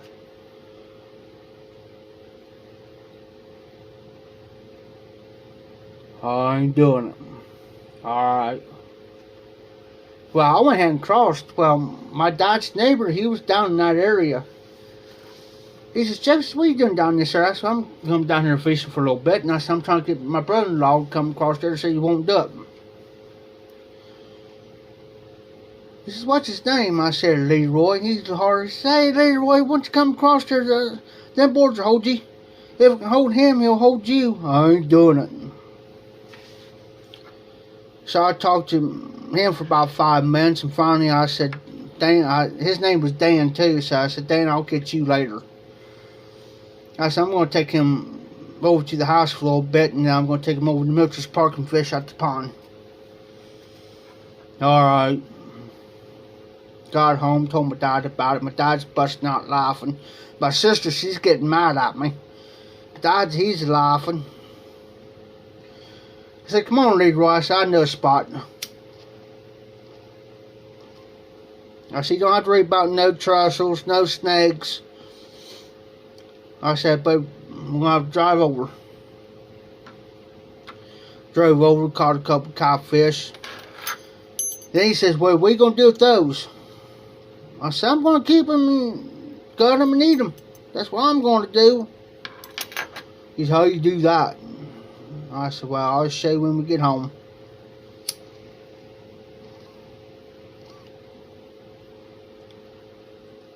"Hey, good night, buddy. Glad to have you." "That's fine if you can make it, brother. That's fine by me. You know, that's fine, you know. Be safe, be well, and you have a good night." So, went home.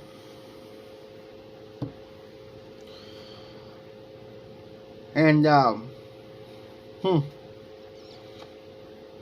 my dad's backyard, I said, "Keep an eye on them for a minute. I'll be right back."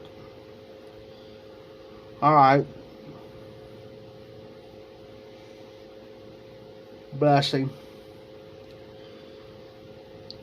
But my parents always raised us kids never make fun of anybody that doesn't have a good education.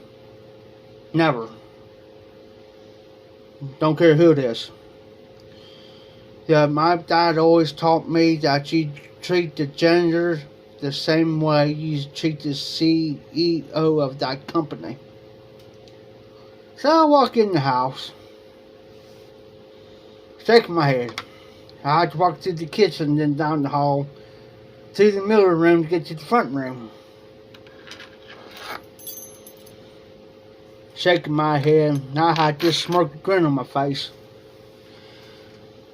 First thing come out of my dad's mouth was, "It's just Jeff." He says, "What'd you do now?" "So, nothing." He says, "What did you do?" I said, "Dad, I didn't do nothing." I said, "Honestly, I didn't do nothing." I said, "I caught a couple catfish," and I said, "These boys out there don't know how to clean them or anything." He says, "Are you serious?" I said, "Yeah." I said, "I'm going to teach him, but I said, I hope he don't pass out or get sick on me." Well, my dad was the type. He said, "Well, I got to see this," because he's always got something smart to say in a good way. He says, "I got to go back here and see this." Well, my sister just comes through the front door. Says, "What you guys doing?" I said, "Well," I said, "I caught a couple catfish. These boys never done it before." And I said, "I'm going to show him how to do it." And I said, "I just hope he doesn't pass out or get sick." Tara, my sister Tara, boy, she used to get, I knew she was getting mad. I said, "Well, this boy's going to learn one way or the other." I said, "I'm going to teach him." Guy says, "Yep." He says, "I got to see this one." He says, "I want to see how this goes." All right. So we get back there. "Hey, Jose." "Hey, buddy." Anyways, went back there. My dad starts messing with him. He says, "Leroy, you like catfish?" "Yeah, I do." He says, have you ever seen the process of it?" "No." Okay.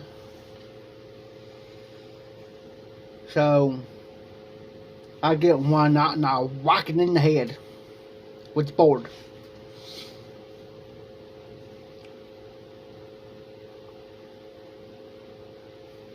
The first one he was alright with. The second one, we caught like 4 of them. Second one, he started getting kind of queasy on me. And I looked at him and said, "Man, this ain't time to get sick now." It's too late.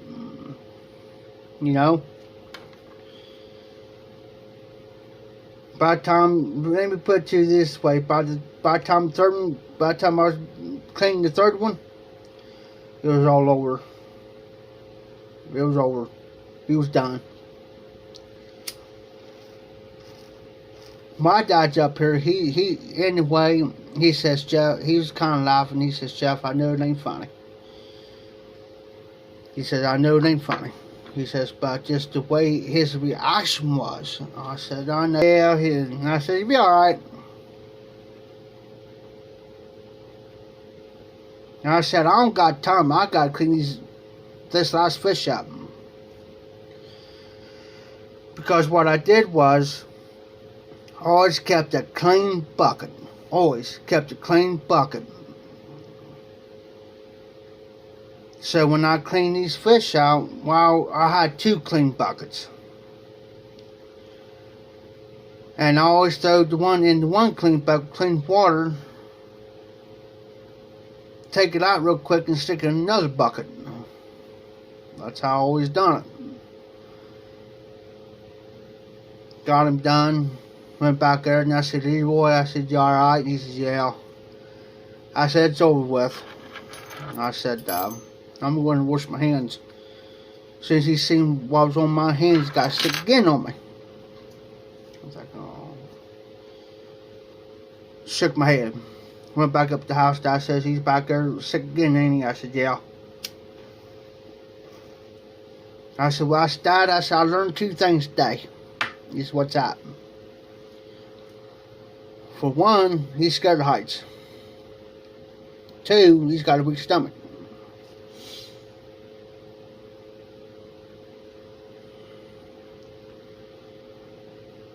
And I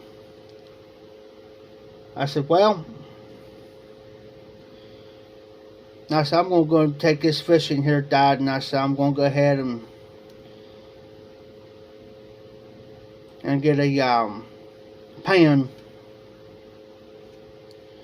And I said, moving forward, and I said, I'm going to go ahead and fillet these fish, and then I'm going to go ahead and put it in water with some salt. And I said, I'm going to cover them up for tomorrow.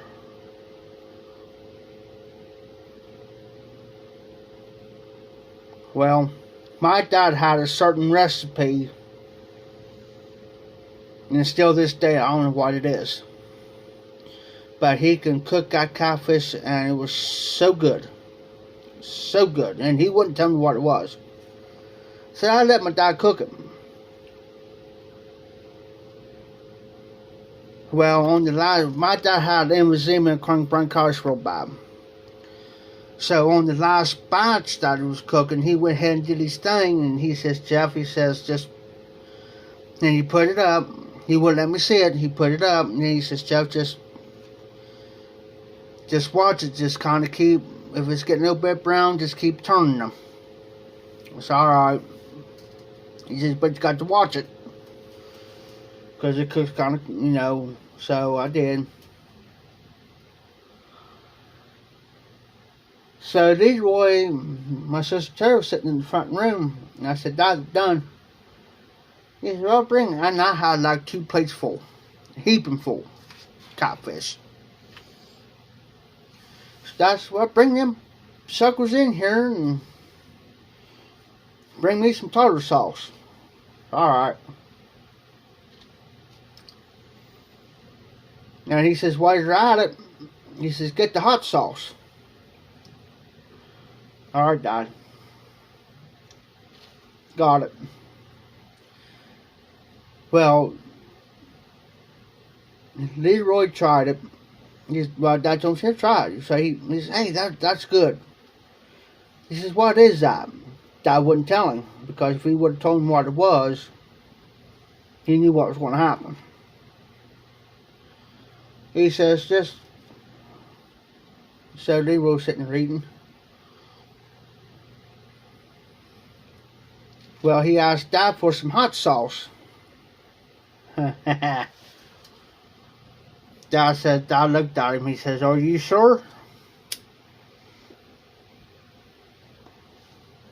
Because he seen me and Dad sitting there putting, because the way me and my dad always done it, we took some tartar sauce and then we mixed it in with some hot sauce until it mixed it up, and we was using the dip.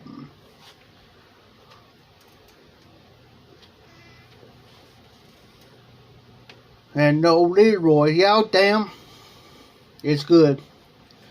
I got a jar of hot sauce sitting beside my table. I don't hardly eat anything without hot sauce.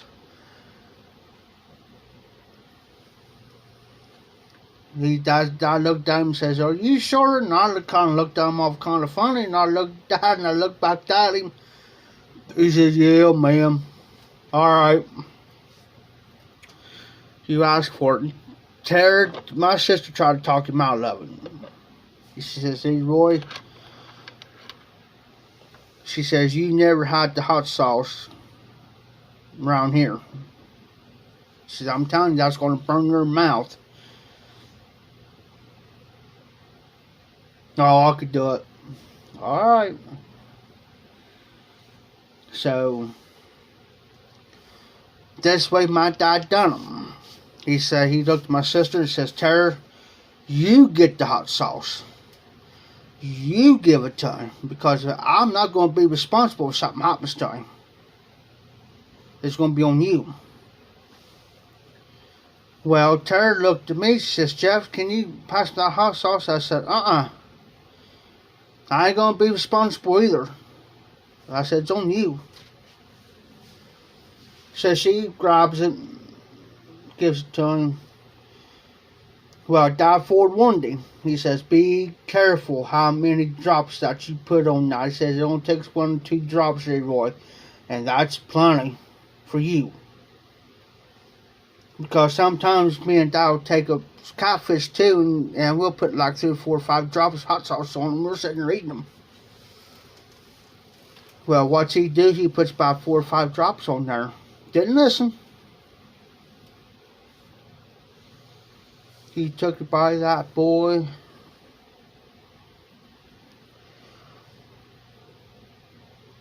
He let out, I mean, he sounded like a woman when he screamed. Me and Di was sitting there. Good thing we wasn't eating nothing. Di says, "What the heck?" Looked at him, I looked at him. What's this? You know, he sounds like he's getting murdered. He's crying, "My tongue, oh, I'm on fire, my tongue, oh, it burns, it burns, it burns." And Di looked at me and he says, "Jeff," he says, "do we got any milk and bread in there?" I said, "Yeah." I said, "You got a gallon of milk, about half a gallon of milk in there."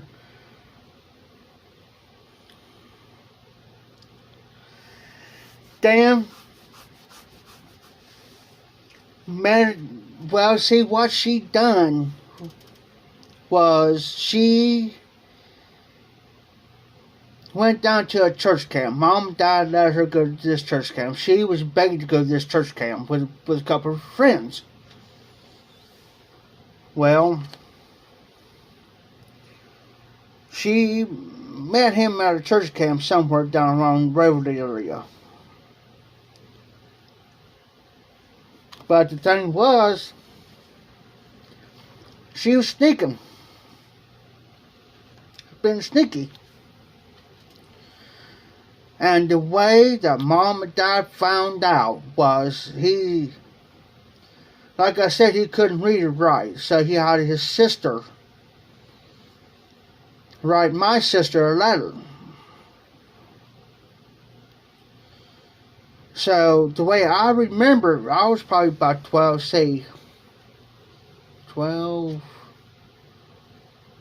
14, 15, 16, 17, 18. I was probably about maybe 12, maybe 13, because she's 6 years older than I am. Well, somehow or another, I was sick that day, and I very, very missed school. And I mean, I woke up sick that morning. I mean, sicker than a dog. Mom, I went in there and I don't know if I ate something that day or what from the previous night or whatever, but I was in the bathroom. And came out and my mom and dad looked at me before I get to this part. Mom and dad looked at me and said, "Jeff, you alright?" And I said, "I'm sick." I said, "I don't know if something's I ate last night ain't green with me or what," but I said, there's no way I'd be able to go to school and try to keep, I said, "I'll be going to the bathroom." So Mom and Dad decided, "Well, Jeff, you better just go ahead and stay home, Well, the mail ran. Well, there's a letter from, I got the mail and I seen this envelope and had my sister's name on it. And I looked up top corner and I went in there. I said, "Mom, Dad," I said, "Terry's got a letter from this guy named Leroy so-and-so." Mom and Dad said, "You said what?" I said, "It's just Terry," and I said, "From Leroy so-and-so." Well, my dad thinking, okay, she's sneaking. That's how she got caught. So Dad looked at my mom. He says, my mom's name's Margaret. He says, "Margaret, open that up and see what that's all about." Well, there's like a 2-page letter telling her he loves her and wants to marry her, and you get time, you don't say nothing to your mom and dad and blah blah. You see where I'm leading to this? In other words, I'm coming up this so-and-so day and you don't say nothing to mom and dad, you just get your stuff and come on. Type. My dad's face went from this color to this color. real quick. My dad was the coolest cat in the land, man. You can sit there. He'd never met a stranger in a day. If you would walk to my dad's house, and I brought you to my dad's house, he won't treat you like a stranger. Come on in, sit down. Need anything? You want something to drink? You want something to eat? Are you hungry? You know, that's how my dad was. But he always made sure when you left, you make sure that you had a full belly, something to eat, full belly, and make sure you was taken care of before you left the house. That's always been my dad, but it would take a lot to get my dad mad though. He never whipped us kids. He'd give us a lecture, like I'm talking to you. He'll give us a lecture. Now my mom did the whipping, but my dad didn't. But anyways, Mom and Dad looked at me and says, Jeff says, when she gets home, don't you say a word. I looked at my dad, I said, in other words, you want me to play stupid, right? He said, exactly. I said, oh, okay. Tara comes home. Well, at this time, I was like 12, 13. At this time, I was mowing yards. I was mowing my neighbor's yards on a small street. And because the reason why I was mowing their yards is because most of them were elderly people. They was elderly and they wasn't able to get out and do the yards. And so I did the yards. Well, first thing come out of my sister's mouth was, Jeff, you're acting awful funny. No. Now, come on, Jeff. I said, no, I ain't acting funny. I said, I'm going to go mow some yards. Because I knew what was going to happen and I didn't want to be around. But I always told my mom and dad where I was going to be at. You know. Because like a short street and then the street up.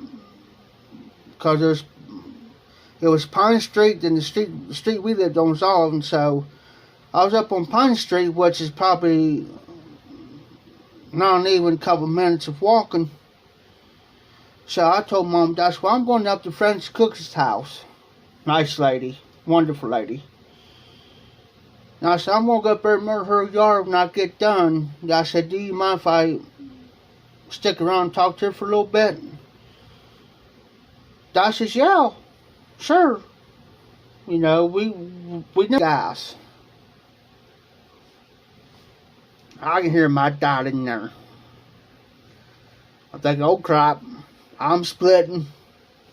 Like a two-legged frog, I'm gone. Bye, see ya. And then the next thing I hear my mom in there. It sounds like they're tearing the house apart. They weren't. You might have thought they was killing my sister, but they weren't. Well, I happened to walk by. I had to go use the bathroom, and I really didn't want to go to my dad's house, and I really didn't want to use her bathroom. So I took a chance. I snuck in the back door, and I snuck to the bathroom, and eased the door shut, and I could hear them. Because from the cat corner of the bathroom is the front room where they was at. My sister's catching all kinds of heck. Believe it or not, damn. Believe it or not, she had less than 3 months to graduate. She quits. No, I take that back. She had 5 months. Because her birthday was January 20th. The day she turned 18, that's the day she quit. Had 5 months left to graduation. She moves out, goes to this guy. My dad's married in a hornet. My mom's crying her eyes out. That makes my dad even madder.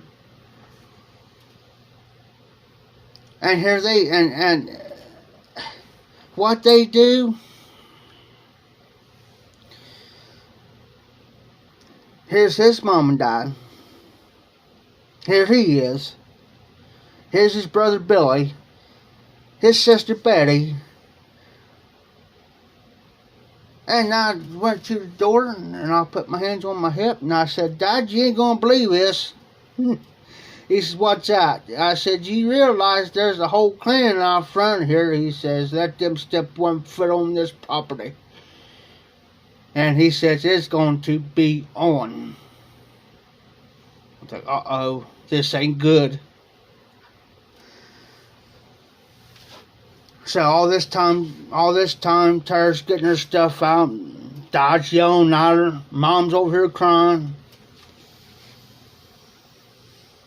She goes out there and he looked at her and he says, before she walked out, Dad looked at her and he says, Tara, her middle name's Kay. Just a letter K. That's it. He says, Tara Kay? I'm thinking, uh-oh. I backed up but I was standing and there's like a doorway right there.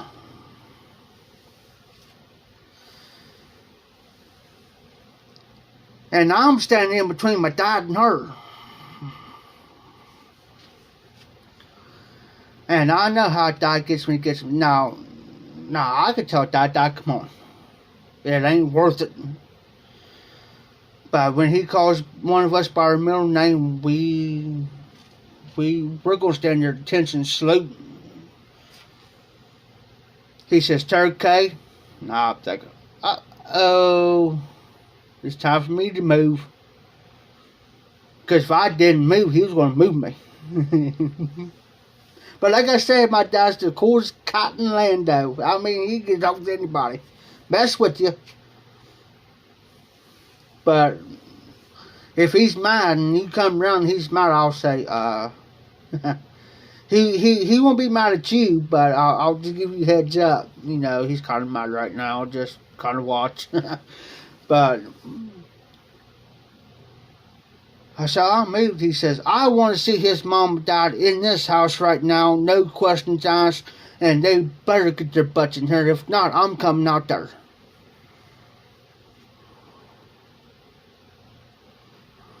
Okay. And she knew what that meant. Is you got 2 choices. Either come in my house or I'm going to go out there. And I would have. So they come in.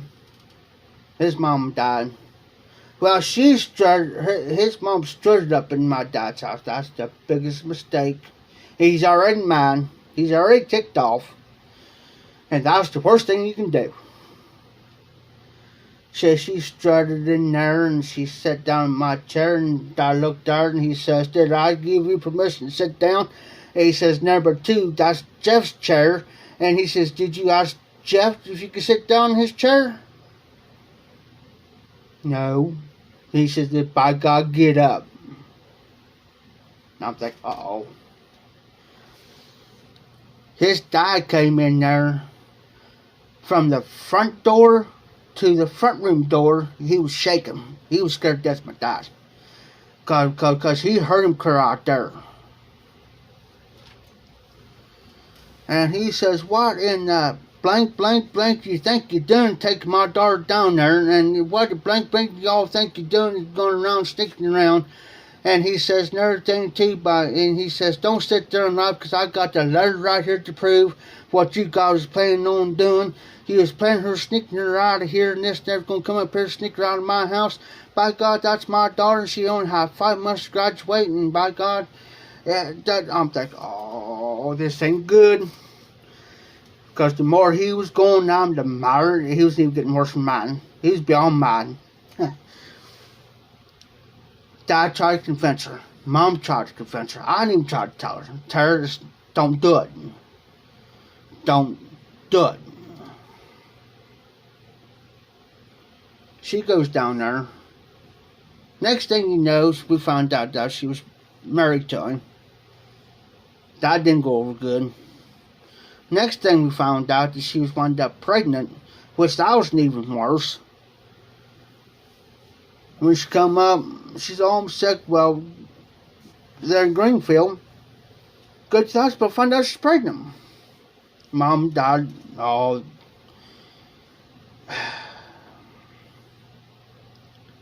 it wasn't the baby's fault. His name's Dustin now. He's 26 now, but and well, when she got to the house, she told Mom and Dad about it. Well, Dad wasn't upset because she was going to have a baby. What he was upset about was how you going to support this. How you going to support this child. You're going to have. You can't. Don't come to us. If you put yourself in this predicament, you're going to get yourself out of it.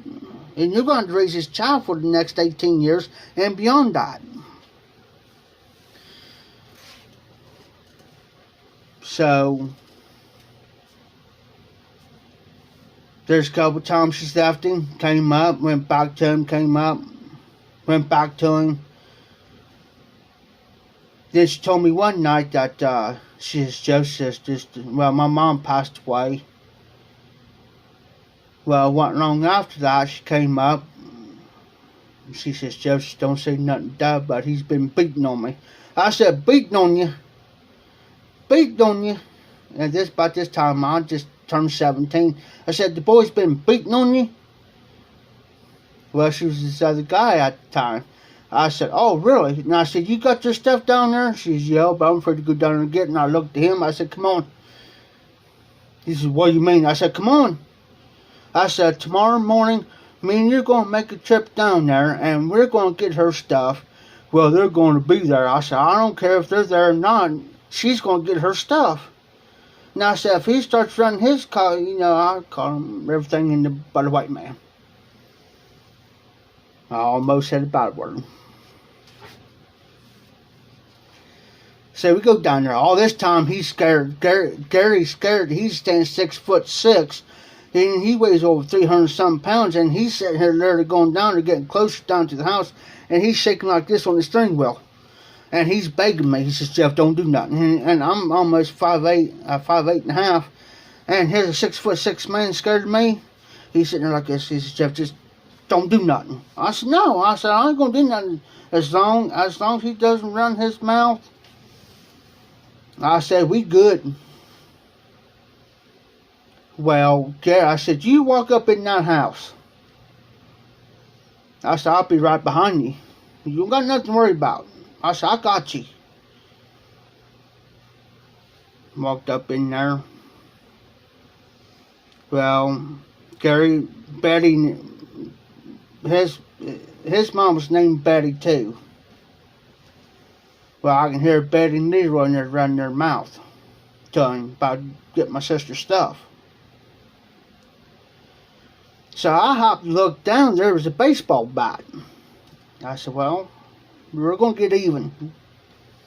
So I grabbed that bat and walked up in there, and I said, I'm going to tell you all you right now. I said, nobody ain't going to start squatting. Nobody. I said, we're here to get my sister's stuff, and that's the way it's going to be. I said, if one of you, just one of you, says anything, I looked right straight there at Leroy. I said, I'm going to beat you. Don't even say hi. Don't say bye. Don't say how you doing. See you later. I was putting to him. So, got everything in my sister's car. And even put the mattress on top of the car and stopped it down.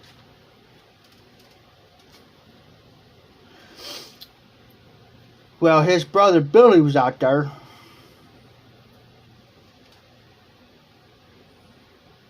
Well, by the time we was leaving, he backed up, pulled down the radar. I heard him say, yeah, next time I catch you, I'm going to beat your hind end. Don't you come back down here. I looked there and said, stop this car. He says, do what? I said, stop this car. Did he just threaten me, I said, little Pee-wee back there just threatened me. Because he was the same age as I was. He says, yeah. He says, Jeff, don't do it. I said, it's too late. The boy done threatened me. It's too late. I said, it's too late. But that's how it happened, Dan. Not to get into a long story, but that's how it happened. Then she finally wised up not to go back to him, and then she was this other guy, and then I found out he was same guy, Gary's guy. I just got done saying 6'6", 300-some pounds. You know, I found out he was beating on her. There's one night there was my dad's house, and they was into it, and she come in the front room, and he plumb forgot I was laying across the couch and I had the TV on. Made the big mistake. He says, if you don't give me that, he says, I'm going to punch you right in the mouth. And he didn't know I was awake when I heard him. I come off our couch and I said, you going to do what? I said, you going to do what? I said, you ain't going to hit my sister. And I said, the only thing I got to do, I told him, I said, dude, the only thing I got to do is going to get Dad up. And I said, I'll tell Dad what's going on. And I said, you better be ready. Because when he comes out that door, I said, you better be ready for a fight. Because I said, he's going to fight you. Now I said, and they had both their vehicles there. Just for luck. He had his Pathfinder, Nissan Pathfinder. She had her Ford Thunderbird. Nice car too, nice Thunderbird too. Jet black, everything practically brand new, 5-speed. And I told him, I said, I'm going to tell you right now. I said, you better get out of my dad's house. I said, there ain't nobody, and I mean nobody's going to come in my dad's house and disrespect my dad's house. I said, you're in the wrong neighborhood, for one. Number two, you're in the wrong house to be threatening somebody. And I raised my voice a little bit, told him, get out. By the third time I said, get out. I told you. Well, my dad heard it. Dad got up, got Jesse come in there, and he says, Jeff, what's going on? I said, he's threatening to hit Terror. I said, I was laying across the couch, and I don't know if he either forgot I was laying there or I was asleep. But I heard him, Terror had a hold of something his, and he threatened to bust right in the mouth, Dad. He says, oh, really? It was on. It was on. I literally had to hold my dad for about 10 to 15 minutes from getting to him. I mean, my dad wouldn't hit me, but I was just trying to avoid from him getting a hold of him, and my dad going to jail, even though he was on private property, but still, he could press charges against him. And Dad told him, and he got scared and left. And my dad looked at my sister, he says, you're going through the same thing again. But, you know, bless my sister's heart, she's gone now. You know, and we had our odds and our differences, but I still love my sister. No matter what. If she would have come to my door and says, Jeff, I need somewhere to go, I'll tell her, y'all, come on. You know, we may be at odds, but still, you know. My mom and dad's going now, but when she got with him, when she got with Leroy, that was the biggest mistake she ever could have done. And when she had Kennedy, which is her daughter, her last one, nobody knows who she actually belongs to. We don't know if she belongs to Leroy or she belongs to Gary. Gary claims that he had a vasectomy done, And who God knows if it belongs to either one of them two, or who knows. And the kids have grown now. Both the girls got kids of their own. Destiny got no kids yet.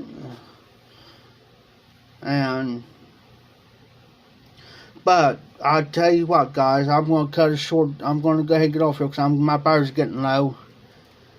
But I'll tell you what, I'll finish this up. I'll tell you something that he done on tomorrow night's live that really triggered me. I'm the coolest guy, like I said, I'm the coolest guy to get along with. But when something like that happens, and you threaten my sister, or you threaten my brother, or you threaten another one of my sisters, then you're going to see a total different me. But other than that, what you see here, and you meet me in person, you're getting the same thing. But I will say this much, my dad taught me something years ago.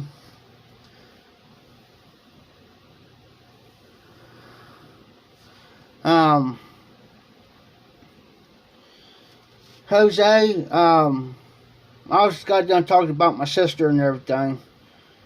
But my dad taught me one thing years ago. Nope, Dan, he never got to learn to clean the fish after I got done. But my dad told me years ago, he says, Jeff, there's two people in this world you got to watch out for, because they'll hurt you. Those that laugh a lot, and those that are awful quiet. He says, them two type of people, keep an eye out on. The one that laughs a lot and jokes around, laughs, and the ones that's awful quiet. Especially the quiet ones. Because you never know. You might catch a butt whooping that was meant for somebody else. That's the one thing my dad taught me. But you know, all through my life, I'm the type of person all my life, I never bothered anybody, never hurt anybody. I stick to myself, help anybody out I can. You know, but there's several things with me. This is just my opinion. Never lied to me, cross me, backstab me, or take off of me. Them's the four main things with me. In fact, I keep it up in my wardrobe, so that's way if somebody would happen to come in that I know that smokes, you know, they won't mess with it. Just like I had a guy here the other day, here about a month or so ago, I had very little pipe tobacco left.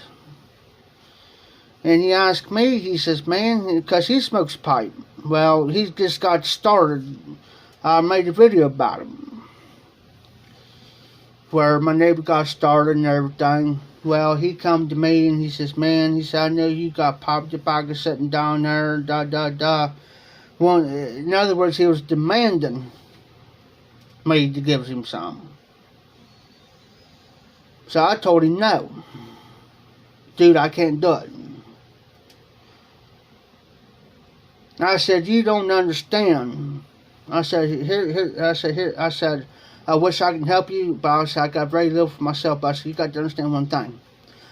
I said, these guys that sends it to me, it costs them money.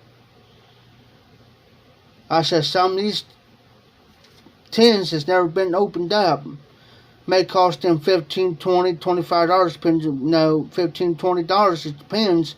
And they may send me 4, 5, 6 tins of this tobacco, different tobaccos, but I said another thing too. I said, if you figure it up, and then plus the shipping cost, 2-day priority, that's another $16, $20 that they're spending out of their own back pocket. So you got to understand, this stuff ain't cheap. He says, and then he looks at me and says, well, I deserve. I said, no, you don't. I said, no, you don't. You don't deserve nothing off me. And I said, number two, I said, the way you're acting and the way you're demanding, you ain't getting nothing off me. Well, he got all upset and bent out of shape over it. And, so what I did, hold on, see if I can get a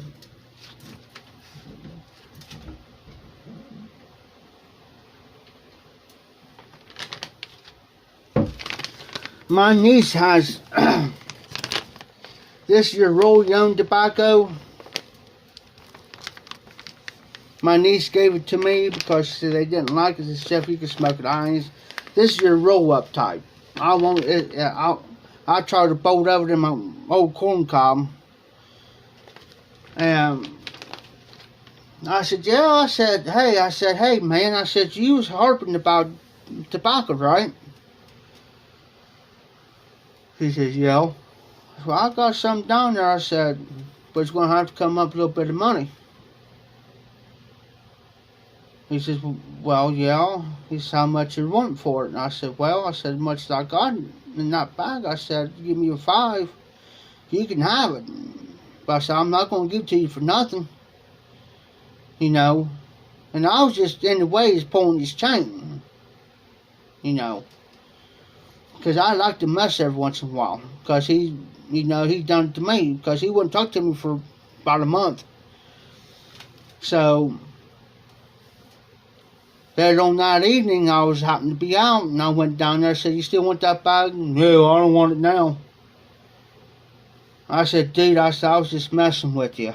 I said, I was just going to give it to you. Because I said, it's just going to be up in my closet. And I said, I ain't going to touch it. I don't want it. So, okay, I'll find somebody else that wants it, and I'll give it to them that. If they got the tubes in the roller, I'll give them that tobacco. That's just the way I am. I'll help you out. But he can only help a person out so many times with just taking the shirt off so many times before you got to start giving back. Just like my neighbor. I'll say this real quick, just like my neighbor. He's drunk. He's not pure alcoholic. Pure alcoholic. And see, anybody gets this place out here where I live, if you don't got no income, there's a program you can get on, they'll pay your rent every month. But if you get income coming in, then you got to pay for they round how much you make a month, and they'll round that off to how much you pay. And well, he pays only $2.25 out of his check. The rest of it goes on alcohol, and then he depends on everybody else to take care of him for the rest of the month. And just like he asked me here the other, man, you got any food over there? And I said, man, what I get is it's got to last me. It's got to last me. I'll just see if you had any. I said, man, I'm sorry. I said, and he gets a food stamp card, and, I told him, I said, man, you're on daggone fault for giving to so-and-so. I knew you weren't going to get it back. Well, one of the neighbors down below me, the only thing she did was go over checking her mail. She wasn't bothering nobody. Of course, she was over drinking whiskey. There's two other guys over, they was witnesses. He kind of spit it out, thought that she didn't hear him. Well, I'll mad at her, because she has not brought me anything down food-wise for 2 or 3 weeks. Well, she heard it, because when she walked past, she know I was there, and she looked at him and said, I ain't going to help you anymore, And I told him, I said, I even ripped him. I ripped him before that. I said, man, nobody's not here to take care of your sorry hind end. You're constantly drunk. You don't think. You burn your check up in alcohol. Come on, man. Come on, get a life. And that's why a lot of times, that's one of the reasons why a lot of times I stick to myself. Here, or I'll go in town, or I'm going to work for a guy to do some fence, man. Get me out of here. So I don't have to deal with knuckleheads. And I didn't even I had something not this here. Okay. I took this little pipe over to him, and I said, "Here, try this." It's alright. So he used it for about a couple of days. Here, man, he can have the pipe back, man. I can't smoke it. Alright, you know, no hard feelings, but, you know, but that's why I like everybody in the YTPC. You know, it's my go-to place. It helps me. You guys are like a big family to me. You guys are like a big family to me because I can talk to you guys. We could joke around, have fun, smoke a pipe, enjoy a live stream, so forth and so on. If it wasn't for the YTPC, I don't... Exactly, Dan, exactly. I'm the same way. I'm the same. I don't mind sharing, but when they think that they're entitled to it, then that's when I'm done. Don't ask. Just like here, just I'll give you a prime example. Again, here about a couple weeks ago, and somehow he knows when I get a yawbo. He says, "Hey man," he says, "can I get something?" I said, "No, don't even ask me. Don't ask. I know where this is leading to." I said, "Nope. Nope." I said, "Hey man," I said, I knocked on his door and he let me come in. I said, "Hey man," I said, "I'm going to tell you something." I said, "Don't you ever come to me and ask me for anything. No pipe tobacco." I said, "Don't ask me for anything." He said, "What do you mean? What do you mean?" I said, "Well, I found out you draw a check." "No, I don't." I said, "Man, tell me the truth." I said, "You draw a check, don't you?" Because I said, "I found out that you was ordering from Domino's." And I said, "You was ordering food." And I said, "You was ordering this, and that, and the other." And I said, I said, "How did you use 3C Cap then?" And I said, "You used, this guy comes over to my neighbors." I said, "How did you," I said, "Here's my question. How did you afford your cigarettes, pop, stuff like that?" I said, "Where are you getting the money from?" I said, "Where are you getting the money from?" I said, "I know that you don't leave your apartment." So I know you don't leave it. So where's the money coming from? I know it didn't come from your son because your son only comes up here once a month. The rest of the time, I don't see him. I said, "Where are you getting everything out?" He didn't finally come out. Because I said, I can go over and tell because we got a case manager out here. I said, I can go over and say something to the case manager too, that you're taking advantage of people out here, of things. And then that's when he come out and admitted to me, "Yeah, I'll draw a check. I'll get this so-and-so amount every month." I said, and then I said, "Well, then I said again, I said, well, don't come asking me for anything because I'm not going to give it to you." I said, "Matter of fact," I said, "since you did that stuff to me," I said, "I'll speak to you, I'll talk to you, but as far as being friends, out. As far as trusting you, that's out." You know, and it's sad that people like that think that they're entitled and think that you owe them something. And I've always learned to when to stop it.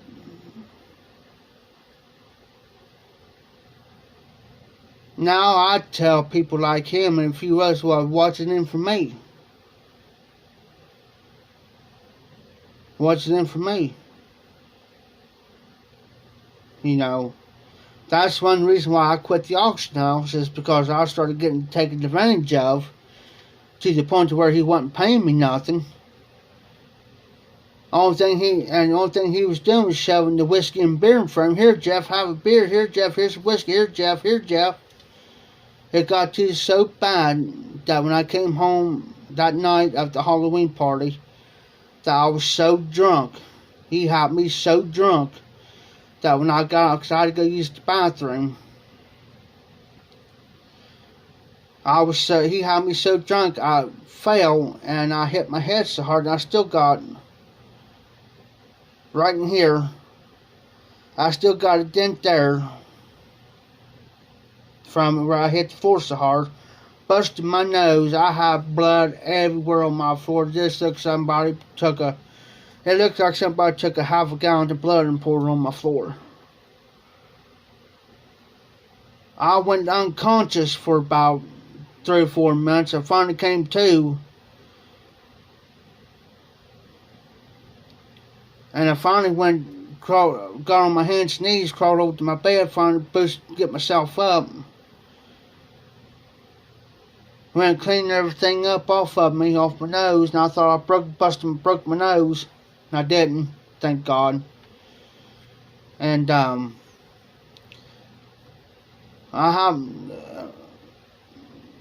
was almost halfway sobered up. And I happened to look down on my floor, and I was thinking, oh man, where's this blood come from? And then I realized I had, and my nose was sore, and I didn't look in I looked in the mirror, but I just cleaned up. I looked at the floor, and I said, where's all this blood come from, man? My nose is so sore, and I finally put two together. And I said, this is it. I'm done. So, well guys, it's almost, I got 18% battery left. I'm going to call it a night. I'll catch you guys tomorrow night on the live stream at 11 o'clock. If you guys want to be there. You're welcome. If you cannot make it, I totally understand. So I'm going to call it a night, guys. Be safe. Be well. This is the Hot Popper. Keep him lit. Keep the embers burning. And y'all take care.